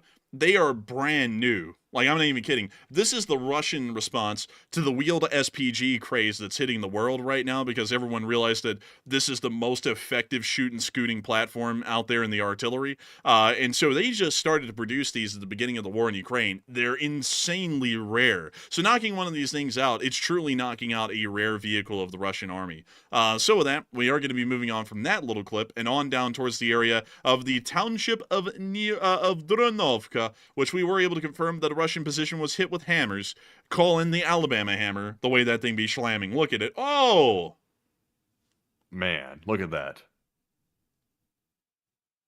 That As thing Jay is... Cat said, he needs some milk. Man, I tell you, man, they really do need some milk up in there. Meanwhile, we also were able to see the air defense report for the day, as 161 missiles and drones were launched into Ukraine, 98 were shot down directly, and 19 drones were also taken down through electronic warfare measures. That means that about 40 or 50 drones and missiles did make it through, which is actually quite a significant number, but the air defense is still working as hard as it can to try and stop most from entering the country. Outside of that, we also were able to hear in our location unknowns of some very interesting things. First, we were able to see that the Russians have developed a literal trident on the front of their drones that they're using to impale Ukrainian recon drones with. I've never seen anything like this. Oh wow, look at that. That's really wild. Yeah, it's bizarre. I mean, like, it's like, are the Russians running out of explosives? Like, is this why they're using, like, this trident thing? It looks like they were able to get the Ukrainian aircraft to spin out of control. I think generally speaking, I think they've stole that idea from an American company because an American company here called Anduril has a drone called the Anvil that is literally designed to intercept physically other UAVs in the sky. Like it'll literally aim for the UAV, it'll go very, very fast, it'll impact it, and it'll literally knock it out of the sky. But yet the Russians are apparently trying to use a spear instead, so it's kind of weird. Yeah, it's really, like, it's literally a trident, man. Look at it. It's a three-pronged trident. It's like, that's just bizarre. That's Ukraine's symbol. Yeah, it's really weird, actually. I don't understand the Russian philosophy behind that. Anyways, moving on from that, we also were able to see some Storm Shadows loaded up onto an Su-24. And let's see. Actually, I can read this for y'all. I was reading that really quickly because I was like, oh, what does that say? This actually says, for Kyiv and the Kyiv Oblast, Pidorom Vidsuki. So something like, for Kyiv and the Kyiv Oblast, you bitches. That's pretty much what it's saying on the side of the Storm Shadow. But beyond that, this Storm Shadow was loaded onto an Su-24, and we believe that this actually was one of the ones that were fired at the Donetsk Oblast recently that ended up hitting some significant targets within that area. But moving on from that, and into our next clip, we also got to see an episode of Rudniks. They have developed a trike for the evacuation of wounded. Take a gander. Тележка ТТ Oh, it's got a lot of seats. с рулем, с сидушкой и приспособление для вывоза 200. Bro, they're saying they're going to throw a wounded man in this bin, this trash bin that they installed on the back. Did they make a homemade battery? Is that like a bottle of acid or something connected to another battery, or what is that? It's best not to ask too many questions. It looks like a homemade battery. Honestly, man, you know what that looks like? That looks like a brick of cocaine, like they shoved like a wire into over there. It doesn't even really look like a battery. Работает. I'm kind of impressed by that. That's actually a battery. Аккумулятор выведен, даже 2. Oh, no, it's just a battery with a wrapper on. It's not a homemade battery. It's just a normal battery. Ноу-хау от нашего батальонного автопрома. Yeah, the Battalion Auto Shop ought to not be proud of making this one. This one deserves to go to the gulag. He said, "Here's the shock absorbers." Look at that. It's like, what is that? That's like an insulation for a power line or something. Dude, this came from a damn power transformer, dude. Like, what the hell is this? Hell no, that ain't riding smooth. No, they ain't lying to me like that. Nah, man, dude, that honestly, that's one of the worst road sections we've ever had, honestly. But moving on from that, we also got to see some Russian incompetence in action. These Russians right here actually fired at Russian civilians. Luckily, no one ended up getting wounded, but you'll see the vehicle, and it's a miracle that no one got wounded or killed in the process of this happening. They hit it with a damn RPG. I'm not even kidding. But everyone somehow survived.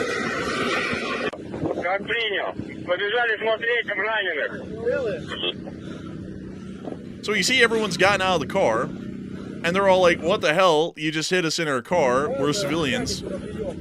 For some reason, civilians wearing camo, mind you. Like, all camo. But it was preppers. And that's what the RPG did to the front. I'm guessing that the engine block ate the whole RPG, because that's the only way that everyone survived in the car without injuries. But nuts. I mean, like, absolutely insane. What kind of car is that? I don't know, actually. Bro, they were playing trap beats when they got hit with an RPG. Dude, imagine nearly dying while listening to trap beats. Like, honestly, dude, that would be a terrible way to go. That would be terrible. I'm trying to figure out what car this is. If it survives an RPG, that's a good testament. It looks like it could be a Ford of some sort, like a Ford Focus or something. I can't really tell. It looks like it could be. Go back to the beginning real quick. Let me see the back of the vehicle so that way I can try to figure out what vehicle that is. Let's see. Oh, it's a Honda!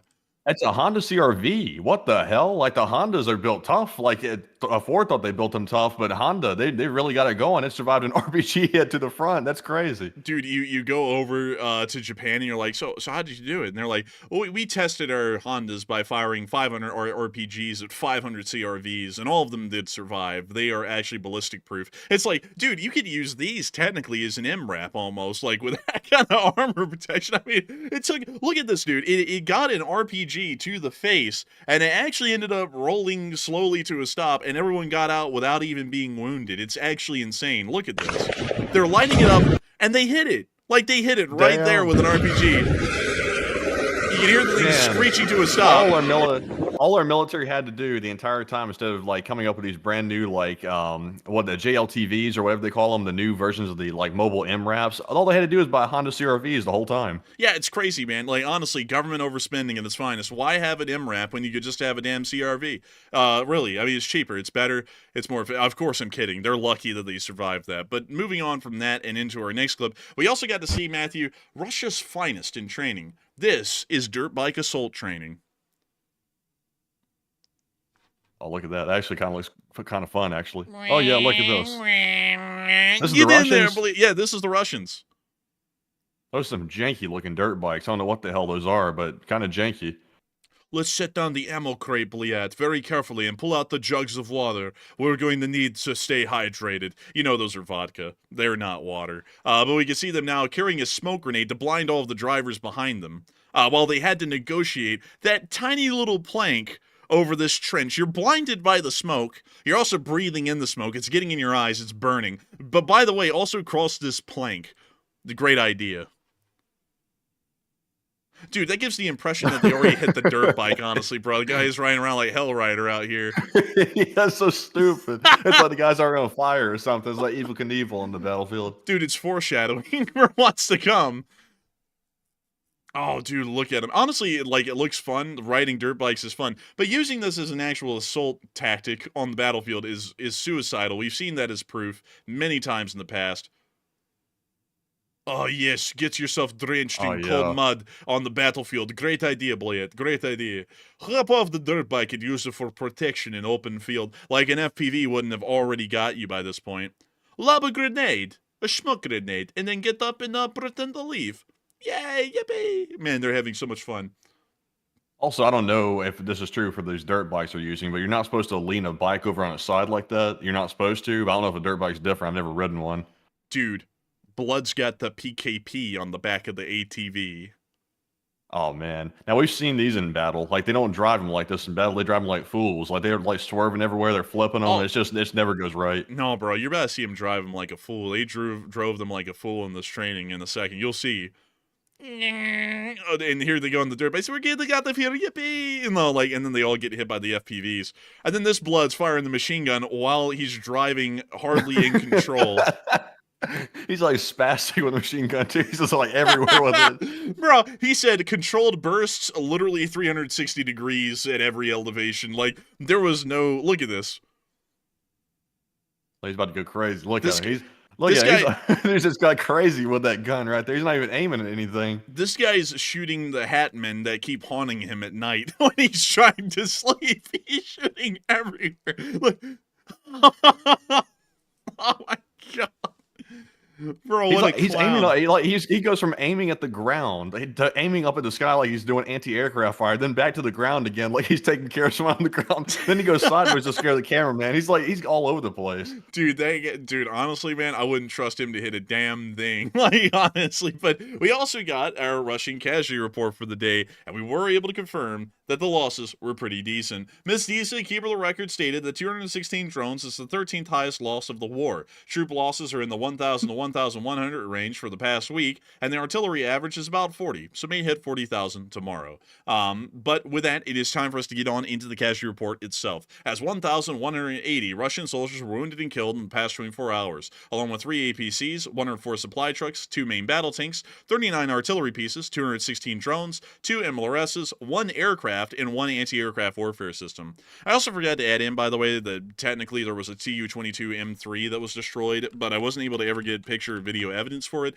The Ukrainians are running with it, however, so it appears that they were able to destroy another strategic bomber. But moving on from that news and on into the rest of our frontline information and combat footage, we were able to see the Ukrainians knocking out some Russian drones that were in waiting on the roads. We can actually see one of them right there. They're about to smack it. And any second, the bomblet will drop.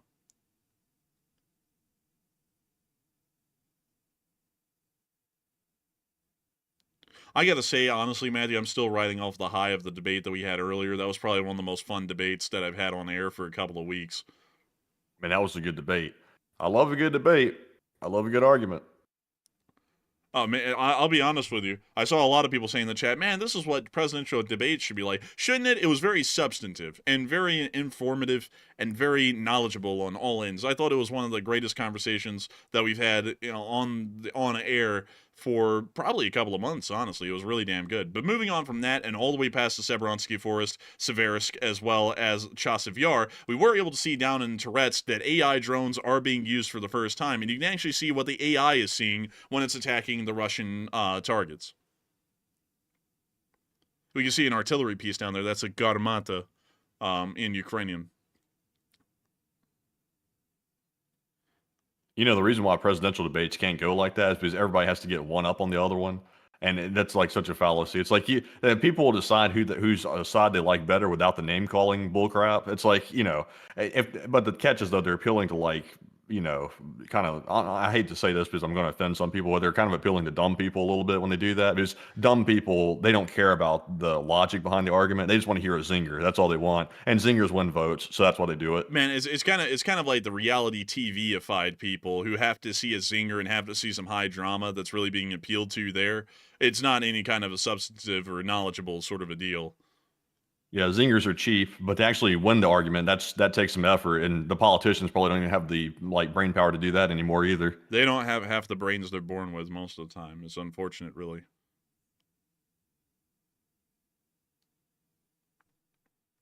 But we can see here, and what's interesting is that the AI actually will select targets and select ones that are friendly to not hit, and then ones that are hostile to hit.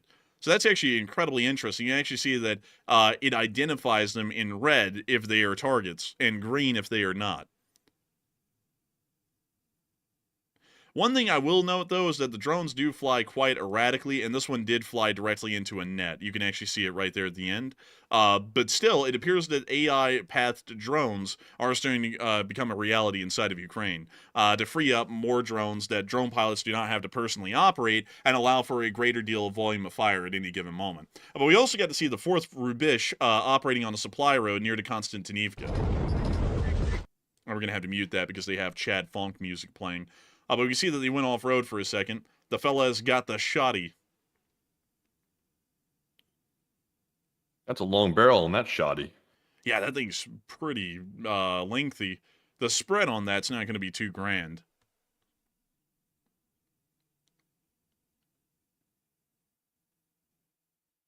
What's that say?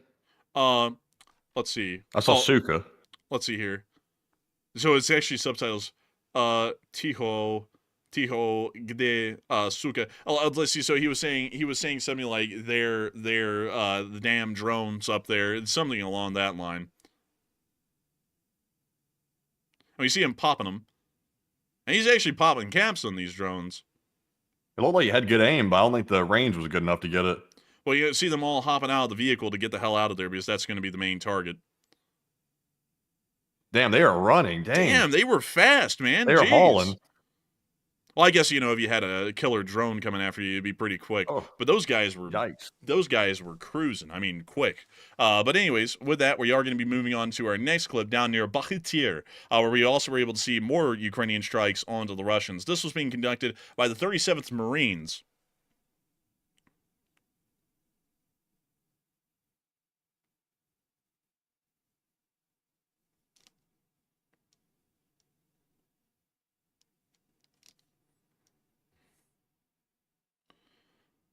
And also, thank you, Chris Sumner, for the correction. Tuho actually means quiet. I'm actually not an amazing linguistic expert on the Russian and Ukrainian. I have a fairly basic understanding of the language. So thank you for correcting that. I would love one day, by the way, folks, to actually be a polyglot. Honestly, one of my heroes of that is Xiaoma NYC. Everyone knows who I'm talking about. He's got 7 million subs. But he's able to speak literally any language. You know who I'm talking about, man. He's the guy who can speak Japanese, Russian. He can speak every dialect of Mandarin. He just goes. I know him. He picks up languages super quick. Honestly, I bet that he's probably had a lot of job offers, I'd imagine, because if you're a multilingual like that, you're very sought after by the government for a long shot.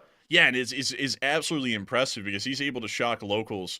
Because if y'all don't know, there actually are different accents of Mandarin. If you learn Mandarin, it's not like learning. Well, actually, it's just like learning English. There are different things that we say here in America that people in the UK or Australia or New Zealand do not say. They're completely different dialects of the English language. And much like that, there's Mandarin, and Mandarin has multiple endless dialects of Mandarin. Some of them are totally different. Some of them actually aren't even Mandarin, they're Cantonese, which is pretty much almost completely different, but still within the Mandarin language tree. And he's able to do them all masterfully. It's really impressive stuff. And one day I would like to be like that. If I had the time and the ability to learn languages like that quickly, I would love to do that. That would be really cool. But anyways, we did get to see an AMX-10 RC on the front down in Zaporizhia. And we're going to be mute that. But we can see the AMX-10. I love these things. They are so cool. Is Ukraine still using them as a frontline hard charging vehicle though? No, thank God. Okay, good. Thank God. Man, remember when they brought them in and for some reason they did use them like that? And they're like, damn, these things can't take a hit. It's like they are not designed to. It's like. And also, look at this thing rolling coal too. This thing's like polluting the world right here. What's this? I thought France was all about going green. This thing's pumping out like sud. Look at that. dude, this is Fourth French Republic technology. This shit like was not made to the Paris Accord standards. Like, Yeah, did you see that suspension though? Like that, look at that. It must have independent suspension. That thing went over that bump, and it was like each wheel was like articulating with the bump. That was wild. Oh, take a look, man. Honestly, this vehicle is really impressive. Look at that.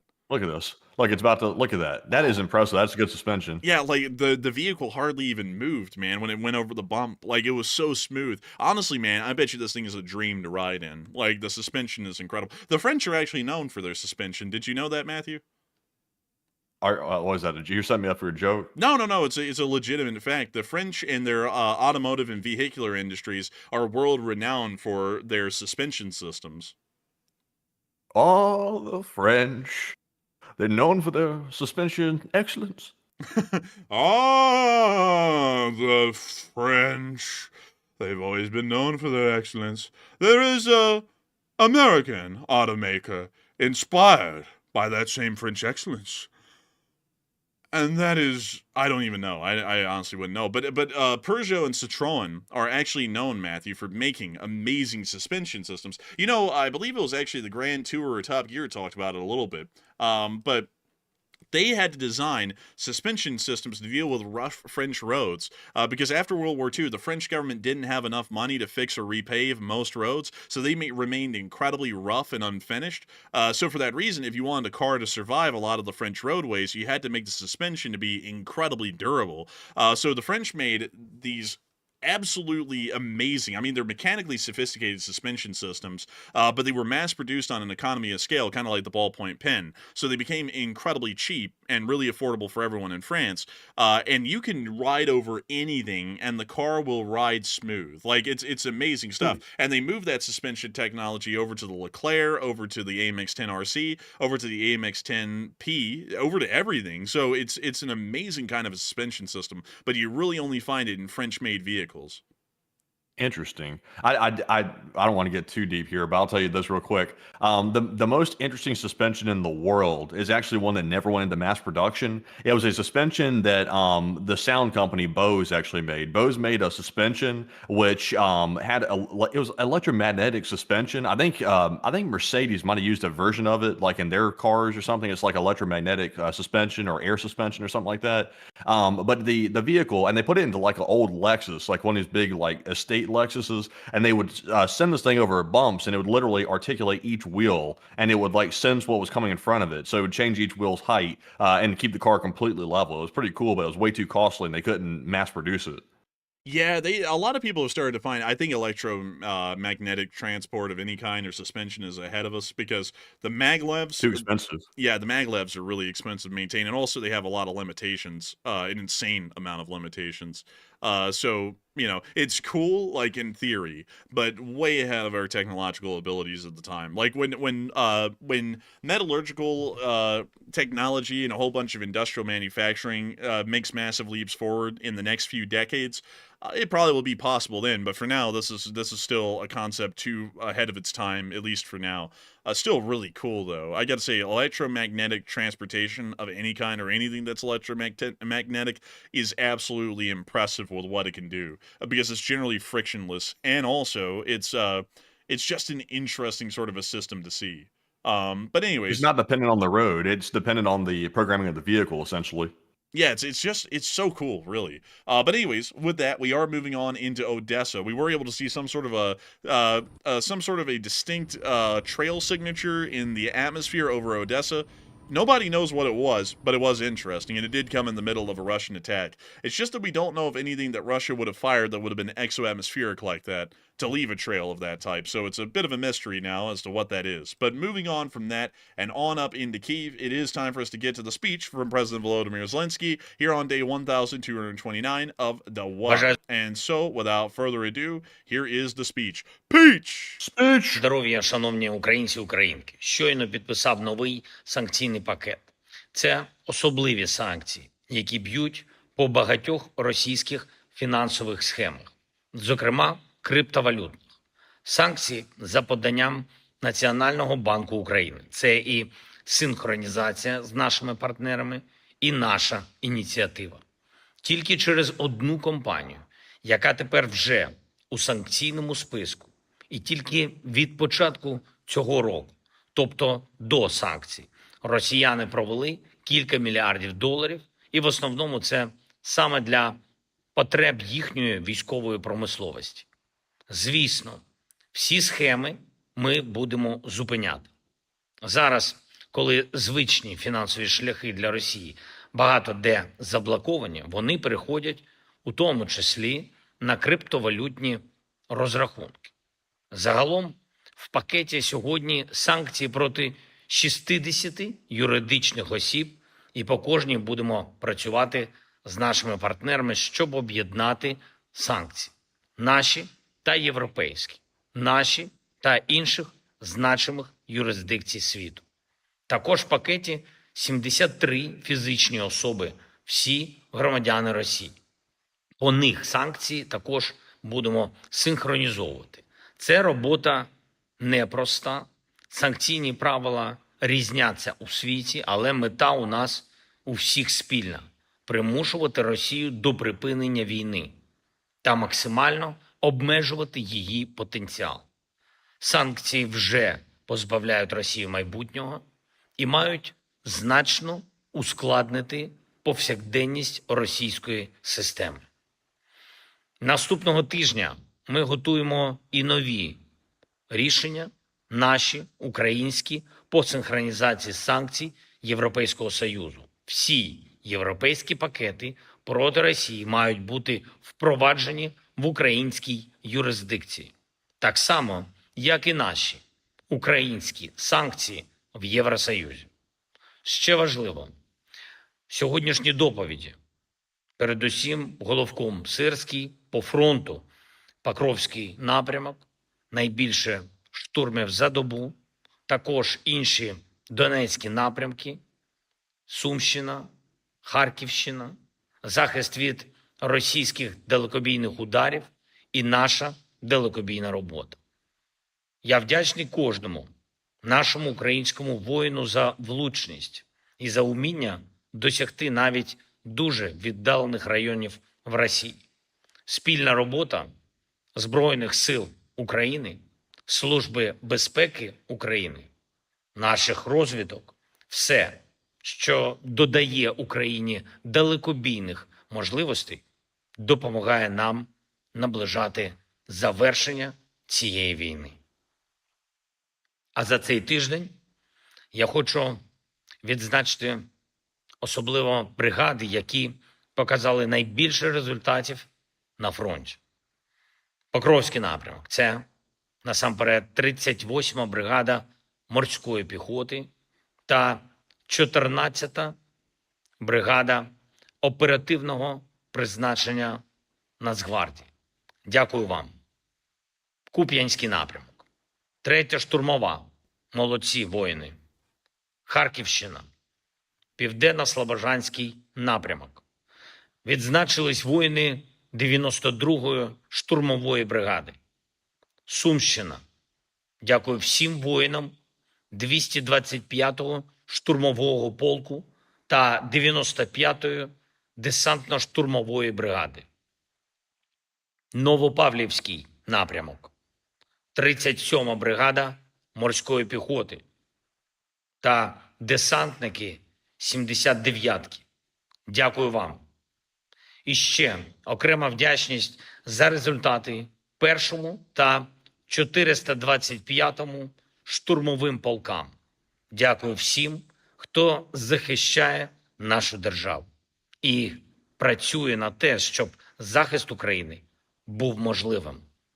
Сьогодні ж, у День Військово-морських сил України, я зустрівся з воїнами ВМС та відзначив їх державними нагородами. Відзначив найкращих. Ми пишаємось нашими людьми, готуємо нові рішення, нові домовленості з партнерами, які зроблять Україну сильнішою і в обороні, і у відновленні.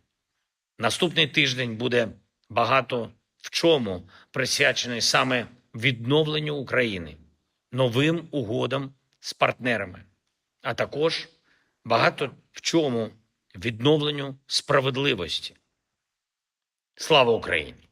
And Hiram Slava. And with that, that is the end of the speech from President Volodymyr Zelensky here on day 1229 of the Global War News Stream. And that is going to be moving us on into the second segment of the stream, where we get to talk to each and every one of y'all. And boy, howdy, folks, how much we enjoy to get to talk to y'all. And not only that, we get to talk to y'all tonight after the Lee Spring Army has been able to raise an amazing $3,301 out of the $2,500 goal in support of the amazing folks over at Razom for Ukraine. It's an incredible thing to know that a lot of people continue to support these fundraisers years after the fundraisers began. It's an amazing and truly incredible thing, and I get to give you all a huge shout out and a big appreciation for continuously throwing in massive support and helping these fundraisers to keep on supporting Western and American interests around the world. And Matthew, did we have any top donors between the last segment and this one that we will be able to call out and thank for their support to the nonprofit? Yes, we did. The last one we had was a $333 donation from Hal Rose. It came in as anonymous, but I am almost certain it was Hal Rose. He always throws in the 333, and I believe that was Hal once again. So if it was, a huge shout to Hal, because he brought us up to $3,301 raised, which is well above the $2,500 goal, and that appears to be our last top donor of the night. And with that, I got to thank y'all for the incredible support and helping this channel to keep on ensuring that we support American and Western interests around the entirety of the globe. A huge shout out to everyone who supported the fundraiser, whether we were all able to call out your names or not. And also, I just saw someone, RadioFace86, say, I mean, I get it. I'd be pissed if Russia invaded my beloved Florida. I just don't like Zelensky as a person. He's pretty shady. I got to say, though, like, in Zelensky's defense, what is necessarily shady about him? Because I haven't really seen too much that he's done that's been shady. Most of the things that people have tried to come up with, like his wife bought a Bugatti, or he owns 2 houses in Italy, 1 in Rome, most of that stuff isn't even true. And also, you also have to remember that before he even became the president of Ukraine, he was worth $500 million. He was a very popular and famous entertainer throughout most of Eastern Europe. He was an actor. So it's kind of like it's kind of like saying like if you made a statement like Zelensky about Zelensky saying, it's a little bit weird that he owns houses and nice stuff because he was a $500 million net worth actor before he became president. You can make the same claims about the president of the United States. Isn't it weird that he has a Boeing 757 of his private jet, or that he owns multiple private golf courses, hotels, and resorts around the country? It's like, well, he was a wealthy person before he even became the president of the country. I mean, he owns that stuff because of his own wealth and merits before he became the president of Ukraine. I mean, it's really hard to try and say that someone's shady or because they own assets that they had because they were personally wealthy before they even became, say the leader of their country. It would be a really hard sell on either of those to me, because they were wealthy people before they became the presidents of their countries. It would be different, however, to say, like, for example, with some people like Putin, or some people like, say, certain U.S. politicians, to where they weren't worth anything when they went into office, and now they're fairly well off. They own multiple houses, they have a significant net worth, their stock portfolios look great. Or in the example of Putin, he went from being a nobody KGB agent to now I think he's personally worth like $20 billion. I actually think it's like $200 billion, or some insane figure like that.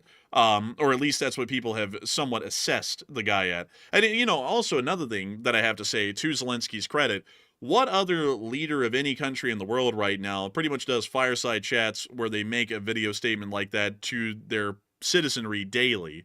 I mean, our president doesn't, the prime minister of the UK doesn't, the chancellor of Germany doesn't, the president of France doesn't, Putin doesn't, Xi doesn't. I mean, who does? There's not really a lot of people out there who are doing that. And I mean, you got to give him a lot of credit just from the transparency side of things, that he would even take the time daily to make a short video address to the public of his nation and speak to them about what he has done, what is currently being done, and what they plan on doing. Not a lot of people give the citizens of their country that kind of liberty and transparency.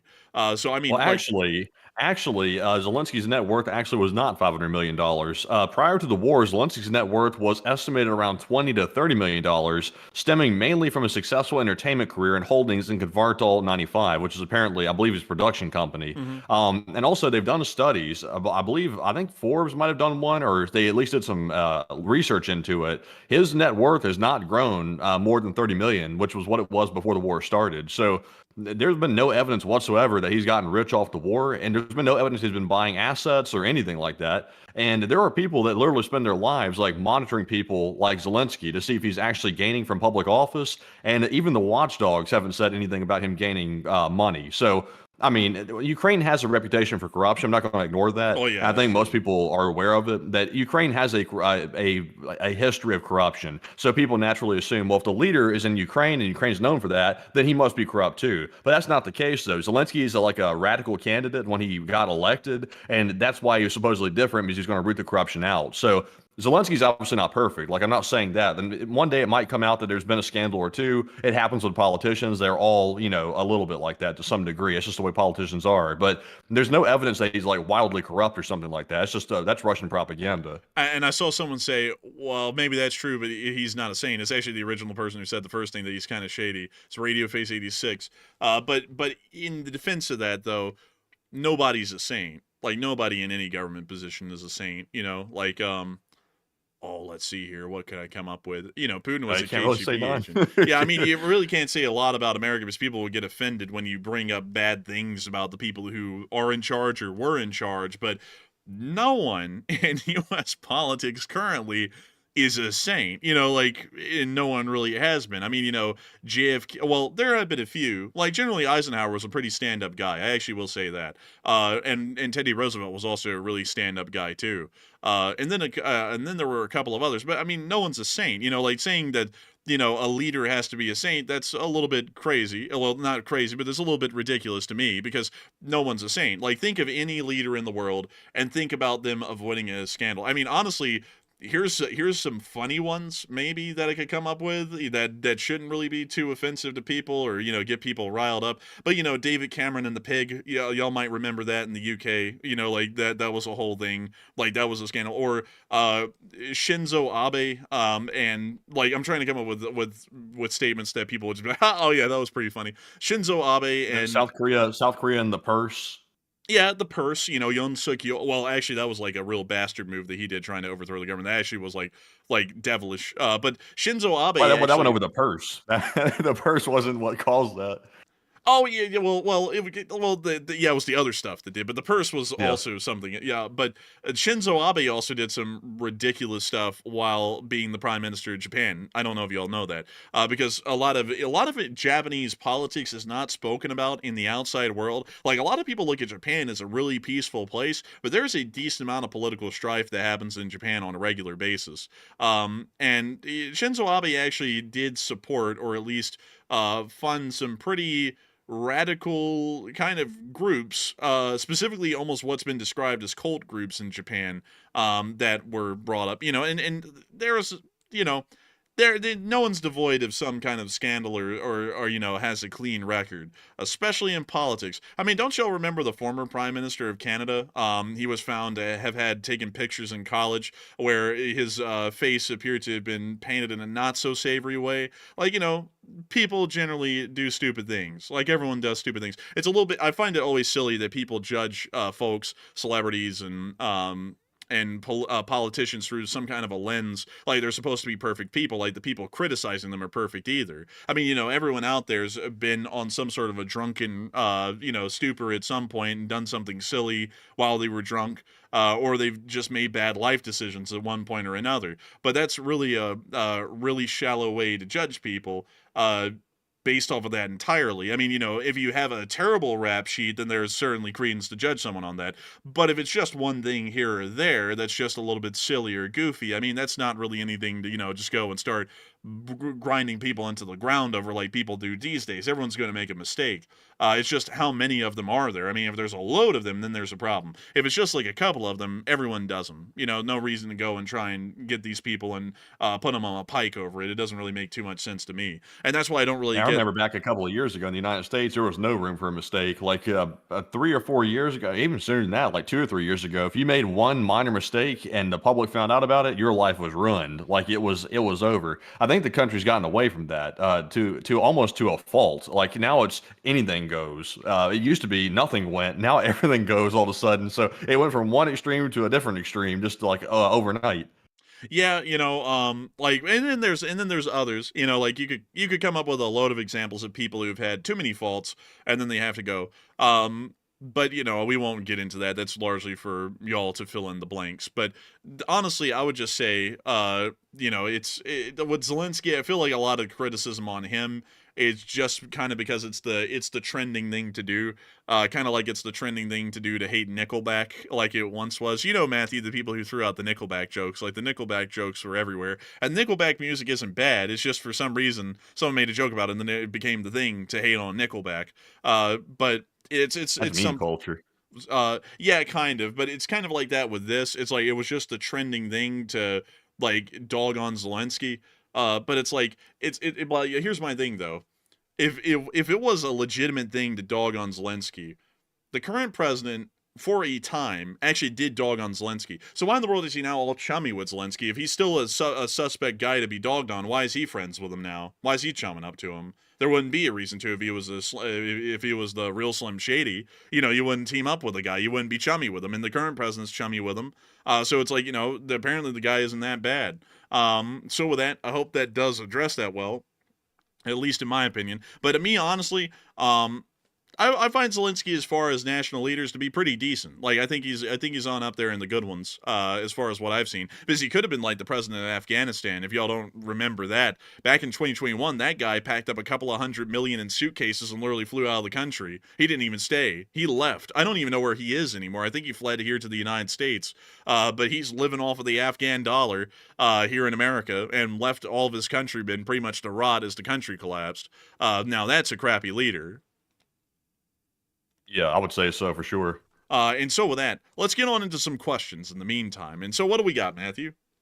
All right, so we do have one more poll to get to, and it says Putin's FSB arrested a gold mining executive today on his private jet, days after another oil executive fell from a very tall window out of the blue. And what are your thoughts? 83%, the overwhelming majority, said Putin's back to purging over political fears yet again. Only 8% said we need more info, and 4% said it's probably unrelated to Putin. And I am almost certain this is not a Russian gang assassination or something like that, because the FSB was involved, and they arrested the gold mining exec just a few days after the oil exec got killed by the Russian government. So it's obvious what this is, and the Russian government wants these guys to know that they're behind it. That's why they keep throwing them from windows. That's intentional, and they're sending a message. But yet the Russians don't want to go as far as to say we took them out, but everybody knows the Russians took them out because of the method of execution. So it's designed to send a message. It's designed to put fear in them and keep those oligarchs in line, because ultimately the oligarchs only exist at Putin's behest. But Enforcer, what say you? I would have to completely agree with that. It's once again a continuation of the ongoing purchase that have been going on through the war, and it's to pretty much instill fear in the others that it will happen to them if they get out of line. And so with that, I hope that does address that the best we can. And with that, we are on to the next one.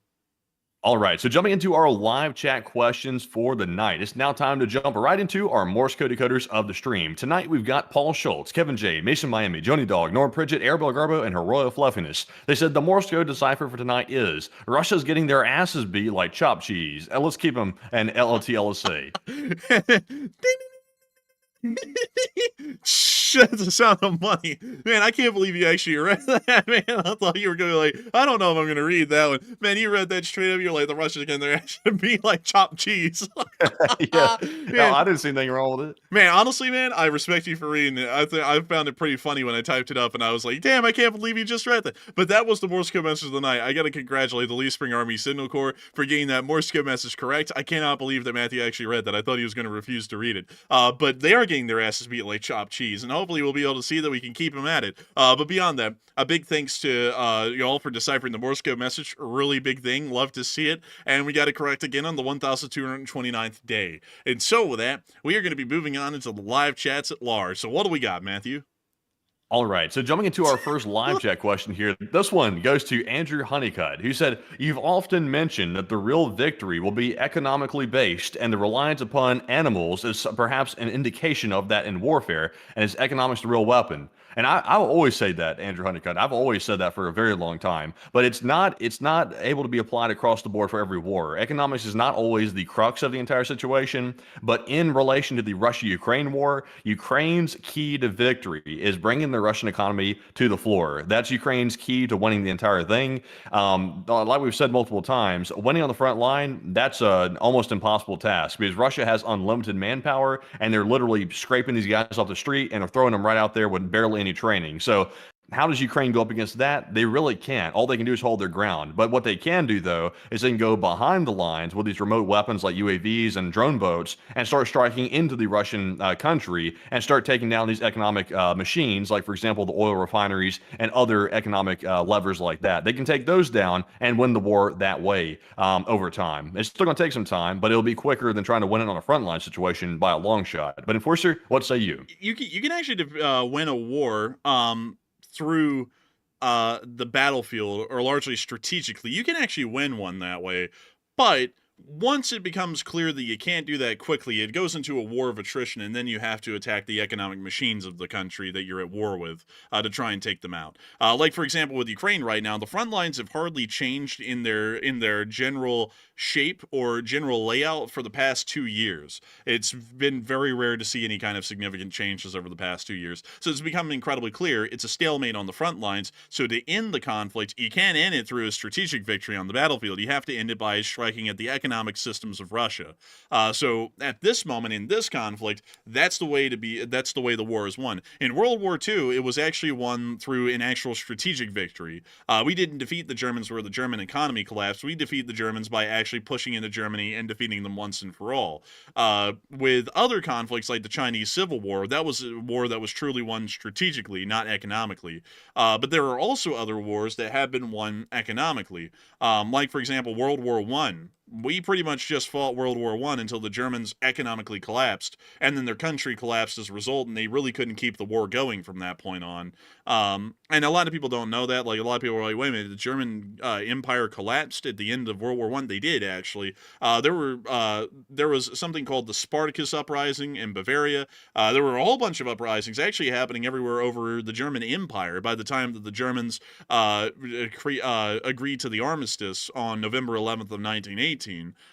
Before then, the Germans were literally collapsing from within because the economy had collapsed, and the situation on the home front was horrendous. But that was a war that actually was won through attrition.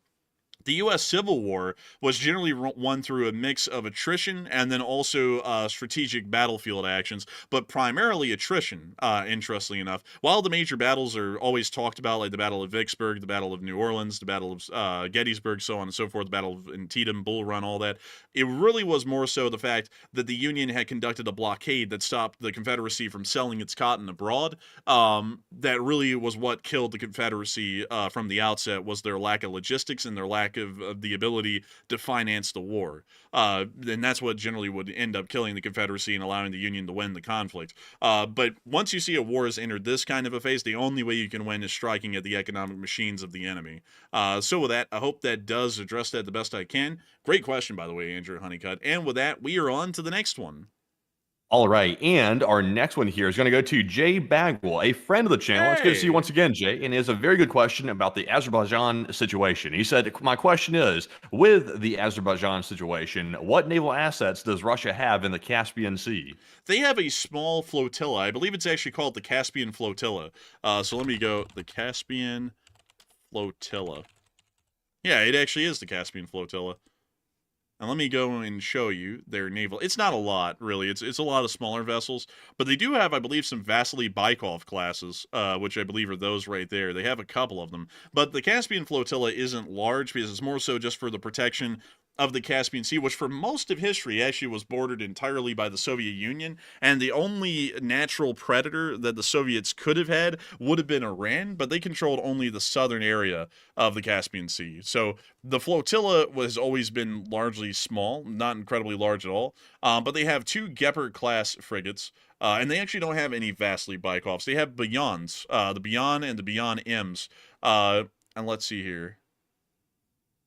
So actually, just to give a list, they have 2 Gepard-class frigates. These are the largest vessels of the Caspian Flotilla, which by ocean-going standards, these are quite small in terms of tonnage, overall size, and firepower. But that's the largest 2 vessels that they have, is the Tatarstan and the Dagestan. I also believe that some of these vessels have been hit and taken out by Ukrainian drone strikes in the past. Because you can actually see here that one, the Veliki Ustyug, has been damaged in the conflict by the Ukrainians. But they also have 3 Bayan class, 3 Bayan M classes, 1 Karakurt class corvette, and then also 1 Tarantul class corvette. They also have some artillery gunboats, which are called the Shmel. I guess those things are really Shmelly. They also have some minesweepers, which these don't really count in any sort of a real situation. They're just minesweepers. They also have a couple of other different minesweepers as well, different classes, like this one, Le Tug, with the anti-air emplacement on the front. That's literally a tugboat. That's the same kind of layout that a tugboat would have. Kind of nasty looking thing. It's stupid looking, really. They also have some patrol boats, which these are probably the best example that we can give. These are very lightly armed, and they're meant for just coastal patrol, like stopping unarmed vessels, that sort of a deal. Nothing too big, and they would never really be involved in any large combat sense. And then they also have a couple of small landing craft as well, like these. But beyond that, they don't really have a lot available in the Caspian Flotilla. But they do have some naval forces in the area. It's just that it's not really much, and they're generally weaker in firepower compared to something like the Black Sea Fleet or the Baltic Fleet or the Arctic Fleet or the Far East Fleet. But anyways, with that, I hope that does address it the best I can. Great question, by the way, JBag. We'll love to answer one of your questions. You're an old guard and channel friend and channel legend. And so with that, we are on to the next one. All right, and we've got a question here from Shadow Gem, who has a question about China once again. They said, do you think that Xi Jinping is bunkered down in case of an attack on Taiwan that might be coming up very soon? I would doubt it. I think it's more so because of the internal governmental strife, because we haven't really been able to get a lot of intelligence of significant buildups of Chinese naval assets within the Eastern Theater Command from the Central Theater Command, which would show force surging that would suggest that there was a strike coming soon. And we also haven't seen the disposition of Chinese naval assets and Chinese ground assets in any sort of a way that would show that an amphibious landing or an attempt at a beginning of a conflict would be happening soon. So I generally would doubt it's for that. I think it's entirely for internal government strife, at least for now. And so with that, I hope that does address that well, at least in my opinion, from what I'm seeing. And with that, we are on to the next one. And we got a question from Tom Exman, who has another question about the Caspian Sea. He said, here's a good question. Is Russia moving much oil through the Caspian Sea through Iran? Kind of, not really. Like, it kind of depends. I actually would be honest with you, I really do not know that. That's a great question. Let me pull that up. Actually, let's see. Also, by the way, some people are saying, what's chopped cheese? It's this. Just to let y'all know. It's oh, wow, that looks good. Yeah, actually it looks pretty damn good. But I've heard some people saying that people are getting their asses beat like chopped cheese before. I was like, I don't get the reference. I don't really know what it means. But it sounded funny to me, so I went with it. But this looks delicious, actually. I'd like to have a chopped cheese one day. But anyways, let's pull up oil pipelines in the Caspian Sea. There has to be some. Let's see. Hold up, folks. I want to see if I can find a map. Actually, no, there's not really a lot that go through the Caspian Sea. They go around it, which would make a lot of sense for maintenance purposes. But here is actually the lay of the land as far as the pipelines go. You have the CAC pipeline system, which goes around the area. You also have the Caspian Pipeline Consortium, but none of them actually go through the Caspian. So it appears that if the Russians want to get their oil out into those open global markets, it has to go through a pipeline into Azerbaijan, and then from Azerbaijan out through Georgia and then into Turkey. So to be entirely honest with you, the Azerbaijanis kind of got the Russians by the balls, because that's really one of the last pipelines that the Russians have access to that gets them into the outside world. So I think they're having a little bit of an issue with that, and that's why they're starting to take the Azerbaijan situation so seriously. But as far as the Black Sea actually serving a purpose in oil transports, I wouldn't know the active fleet of small oil tankers that would be in the Caspian Sea, but it appears to be primarily pipeline-based, at least at the moment. But with that, I hope that addresses that well, at least the best we can at the moment. And with that, we are on to the next one. All right, we've also got a question from David McGregor, and he said, "Did you see the writing on that ship that sank in Russia? Laughable anyway." And hello, gents. And also, by the way, I'm not sure if we showed that in our news cycle, but there was a ship that actually sank near the port of Ust-Luga today that was carrying nitrate fertilizer that sunk, or I'm not sure if it sunk, but it was having, I think it crashed actually near the port of Ust-Luga. I'm not sure if it sunk or not, but it crashed, and the Russians apparently had an issue with that. So it's a bit of a problem. They lost a ship of their own today. But Enforcer, did you see that? I didn't actually. Where was it? It was a ship. Let me go grab it on the Twitter real quick. It was a ship near the port of Ust-Luga that went aground or crashed or something. I wasn't very clear on what exactly happened to it, but it had a major issue and it was not able to get into the port. But let me go grab the tweet real quick. I'm gonna put it in the likes tab when I spot it here in a second. Let's see here. It was down a good ways. I retweeted it quite a bit today. Let's see here. Scrolling down, trying to find it. Where the hell? Okay, here we go. It's under the likes tab. And let's go take a gander, folks. Let's go take a gander under the likes tab. Oh, wait a minute. Is it the red vessel? Yes, the Eco Wizard. The Eco Wizard. Is that like the wizard from Deadliest Catch? And this one's right here is the Eco version. Bro, this one's called the Deadliest Crash. Like, it's not Deadliest Catch, it's the Deadliest Crash. Why do they have a B2 painted on the middle of it? Good question. Maybe it's protecting the environment. I don't know. But it says, no smoking. Protect the environment. Well, I guess the environment's protected really good now that it crashed. Apparently it sank, though. And it was carrying nitrate fertilizers. So I don't think it's protecting the environment. I think it's not. Let's see here. There was an explosion. Oh, someone must have been smoking. Yeah, because apparently it blew up. And if y'all know, nitrate fertilizers are actually pretty volatile. They can blow up from almost anything, especially any kind of like an exposed flame near to them. My God, folks, this stuff blows up like a bomb. Like it pretty much is. But apparently someone was smoking on board, or some sort of a small fire broke out or something near to one of the holds, and it just sent the thing sky high and it rapidly sank. Interesting. Yeah. So I don't think they're protecting the environment with that. I would have to doubt it, at least at this point. Also, this vessel is one hell of a red ship. This thing is like the communist vessel at sea. Like it is literally redder than the Red Party.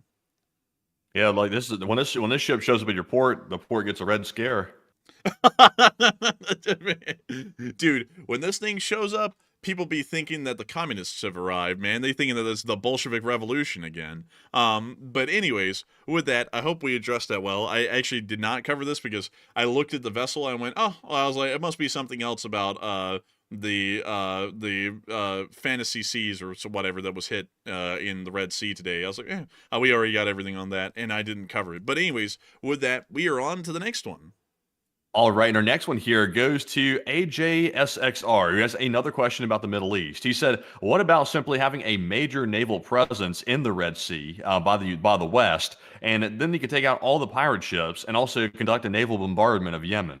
It's a good idea in practice, but really all it does is tie up naval assets that could be used elsewhere, and we're endlessly expending multi-million-dollar munitions to shoot down several $1,000 drones, or, shoot up several $1,000 drones on the surface of the sea. It doesn't really make a lot of sense. Actually, we were around at a time when that was being done, and it was being done by the last president. And I remember that everyone was calling that last president weak because he was doing that, and I'd actually agree. I think it was weak. I think that it would have been a lot better to deal with him on the ground. And then the current president's come in, and then he did the same thing as the last president. In reality, it was slightly bigger. Like, the airstrikes were a little bit larger, but it ended up with the same result and the same effect. It practically did nothing to them and their ability to strike at the ships and Israel and the U.S. if they wanted to. And I generally view that as weak. I actually feel like a lot of the criticisms of the prior president about that were actually fairly founded. I found that sort of a response to be weak, that we were just going to send the U.S. sailors into harm's way and just have them sit out there and try and shoot down this stuff instead of actually dealing with the people that are shooting it. So you can do it. It's just that it's a fairly weak response to piracy on the high seas. Because I believe, if I'm not mistaken, we actually ended up dealing with the Somali pirates for the large part in a lot more aggressive means than we would have with these pirates that are in Yemen at the moment. And so with that, I hope that does address that fairly well, at least in my opinion. But I have to remind everyone again that back in the day, back in 2024, I actually remember, like, I remember the current president saying that the former president was weak because we were not dealing with the Houthis. Like, we weren't doing enough to deal with them. We were just floating ships around. They were getting shot at. This is lame. And like, largely, like, not saying I agree with anything else he said, at least on that foreign policy position, I agreed. I was like, yeah, that actually does look weak. I think it'd be better to actually deal with these people and stop them from being a problem long term instead of just trying to put a band-aid on it. But the current president has then taken office, and he's also putting a band-aid on it as well, which I don't agree with, and I still think the position is weak. And I think that we need to take a far stronger and more aggressive stance against the Houthis to permanently deal with them instead of trying to conduct temporary fixes to a long-term problem that we're seeing at the moment. That's what I would say. But with that, I want to make it clear that I'm being as politically neutral and fair as I can with that statement in mind. But with that, it is time for us to move on to the third to last question of the night. And this one goes to Arturo Ruiz, who said, isn't the U.S. doctrine able to handle multiple fronts at the same time? We are able to handle multiple fronts, but the issue is ammunition expenditure and logistical capacity. If we're fighting a war in Europe and we're fighting a war in East Asia simultaneously, our supply lines, which originate in the continental United States, are being stretched to their absolute limit into Europe and into East Asia. So as far as supply capacity goes for the Navy's operations, and also for, in Europe and also in East Asia, we would be stretching it pretty thin. The Air Force would be working endlessly overnight, every day with the Strategic Airlift Command to try and move as much equipment as we could, and even still, it wouldn't be able to keep up with the ammo expenditures of an opening of a conflict like that. At least from what I could say, that's kind of the issue that we're having at the moment. So either the military needs to be ramped up significantly to where our supply capacity is able to deal with that, or we need to ramp up the ability for domestic wartime production even currently, and then make sure that even if Strategic Airlift Command is working day in and day out, they're going to have munitions to move, so that way they're actually doing something. That's probably the best sort of an answer that I can give at the moment. That's really the main concern, because even with the Russians getting their ass beat in the war, they have been able to ramp up ammunition production to where I think they're producing it's something like 100,000 shells a month, which right now I believe NATO produces something like 100,000 shells every year. Like, well, just the European part of NATO produces about 100 to 150,000. That needs to be massively ramped up, and also U.S. munitions production needs to be massively ramped up as well.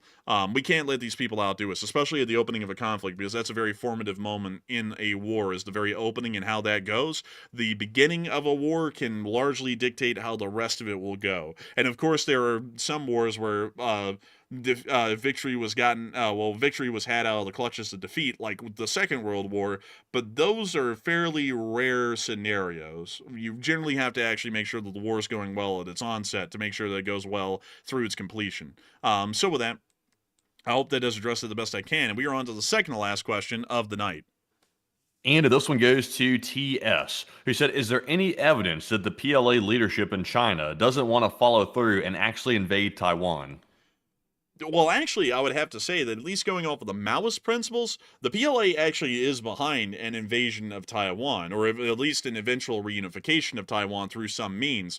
Mao actually wasn't really staunchly a supporter of an invasion of Taiwan, but he was a supporter of the reunification of the democratic Taiwanese with the communist Chinese, and bringing China into one as a whole communist country. The issue is, however, is that Xi Jinping is running into heads with the PLA over a different reason. And while they might both find common ground on an invasion of Taiwan, they are not finding common ground on anything else. Because Xi Jinping is continuously trying to purge the PLA and also destroy its traditional and age old. As far as the PLA's existed, it has been staunchly Maoist. He is trying to destroy that ideology and pretty much replace it with Jinpingism, which is the best way I can explain it. And that is creating such a head that if they were told by Xi Jinping to invade Taiwan, I don't think they'd follow through, because they know that still their political power would be threatened. Xi Jinping would continue to try and replace Maoism with Jinpingism, and that is going to be a deal-breaking solution for the PLA. Jinpingism sounds stupid, honestly, but that's the best. Is that really a name for it? I hadn't heard that one before. Let me go pull it up. Xi Jinpingism. Jinpingism. Let's see. So apparently that doesn't exist. I came up with it. I know. I've never heard that before. I was like, I know you came up with that. I've never heard that. Well, I was like, I guess you could call it Xiism. Maybe that's a better way of saying it, rather than Jinpingism. Jinpingism sounds goofy. So we'll go with Xiism, because we say Maoist and Maoism, which is Mao's first name, not his last name. We don't say Sitongism. So like we'll go with Xiism from here. But that's going to be the main issue. So if he told them to invade Taiwan, I'm not really sure if they follow through, because they would know that even in that conflict would be a breeding ground for Xi to pretty much remove Maoism from the equation and try and put Xiism in through the massive influx of service members that would be needed in the PLA to be able to deal with that kind of a conflict. So that's what I would generally think at the moment. So I hope that answers that well. And once again, there needs to be a lot more analysis on that, but that's the best analysis I can give on the spot. But with that, we are on to the final question of the night. And so who was the last person to throw in the lucky last question of the night?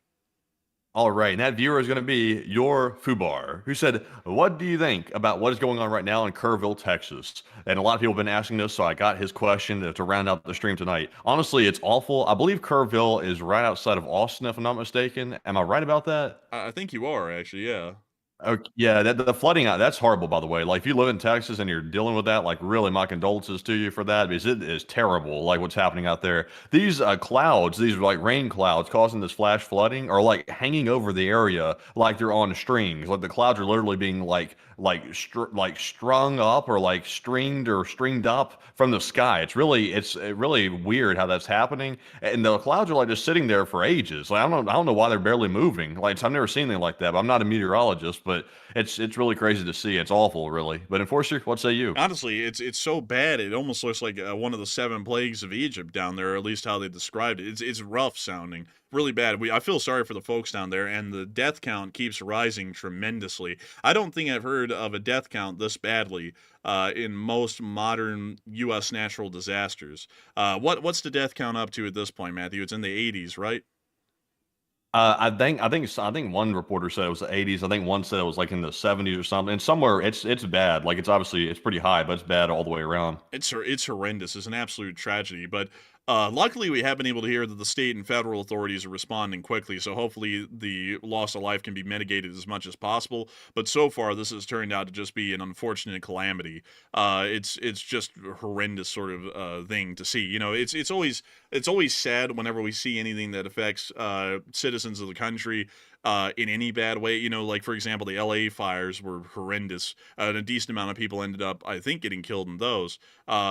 But it wasn't this high. I think in total, I think the LA fires ended up killing like around 60 people or so. It was very bad, but it wasn't as bad as this. I mean, this is already up in the high 70s or the 80s, and it's just a terrible sort of a thing. But with these sorts of natural disasters, you know, you could say all you want. Oh, we're going to, you know, save as many lives as we can. You can't really prepare for natural disasters. They just happen. They're an act of nature.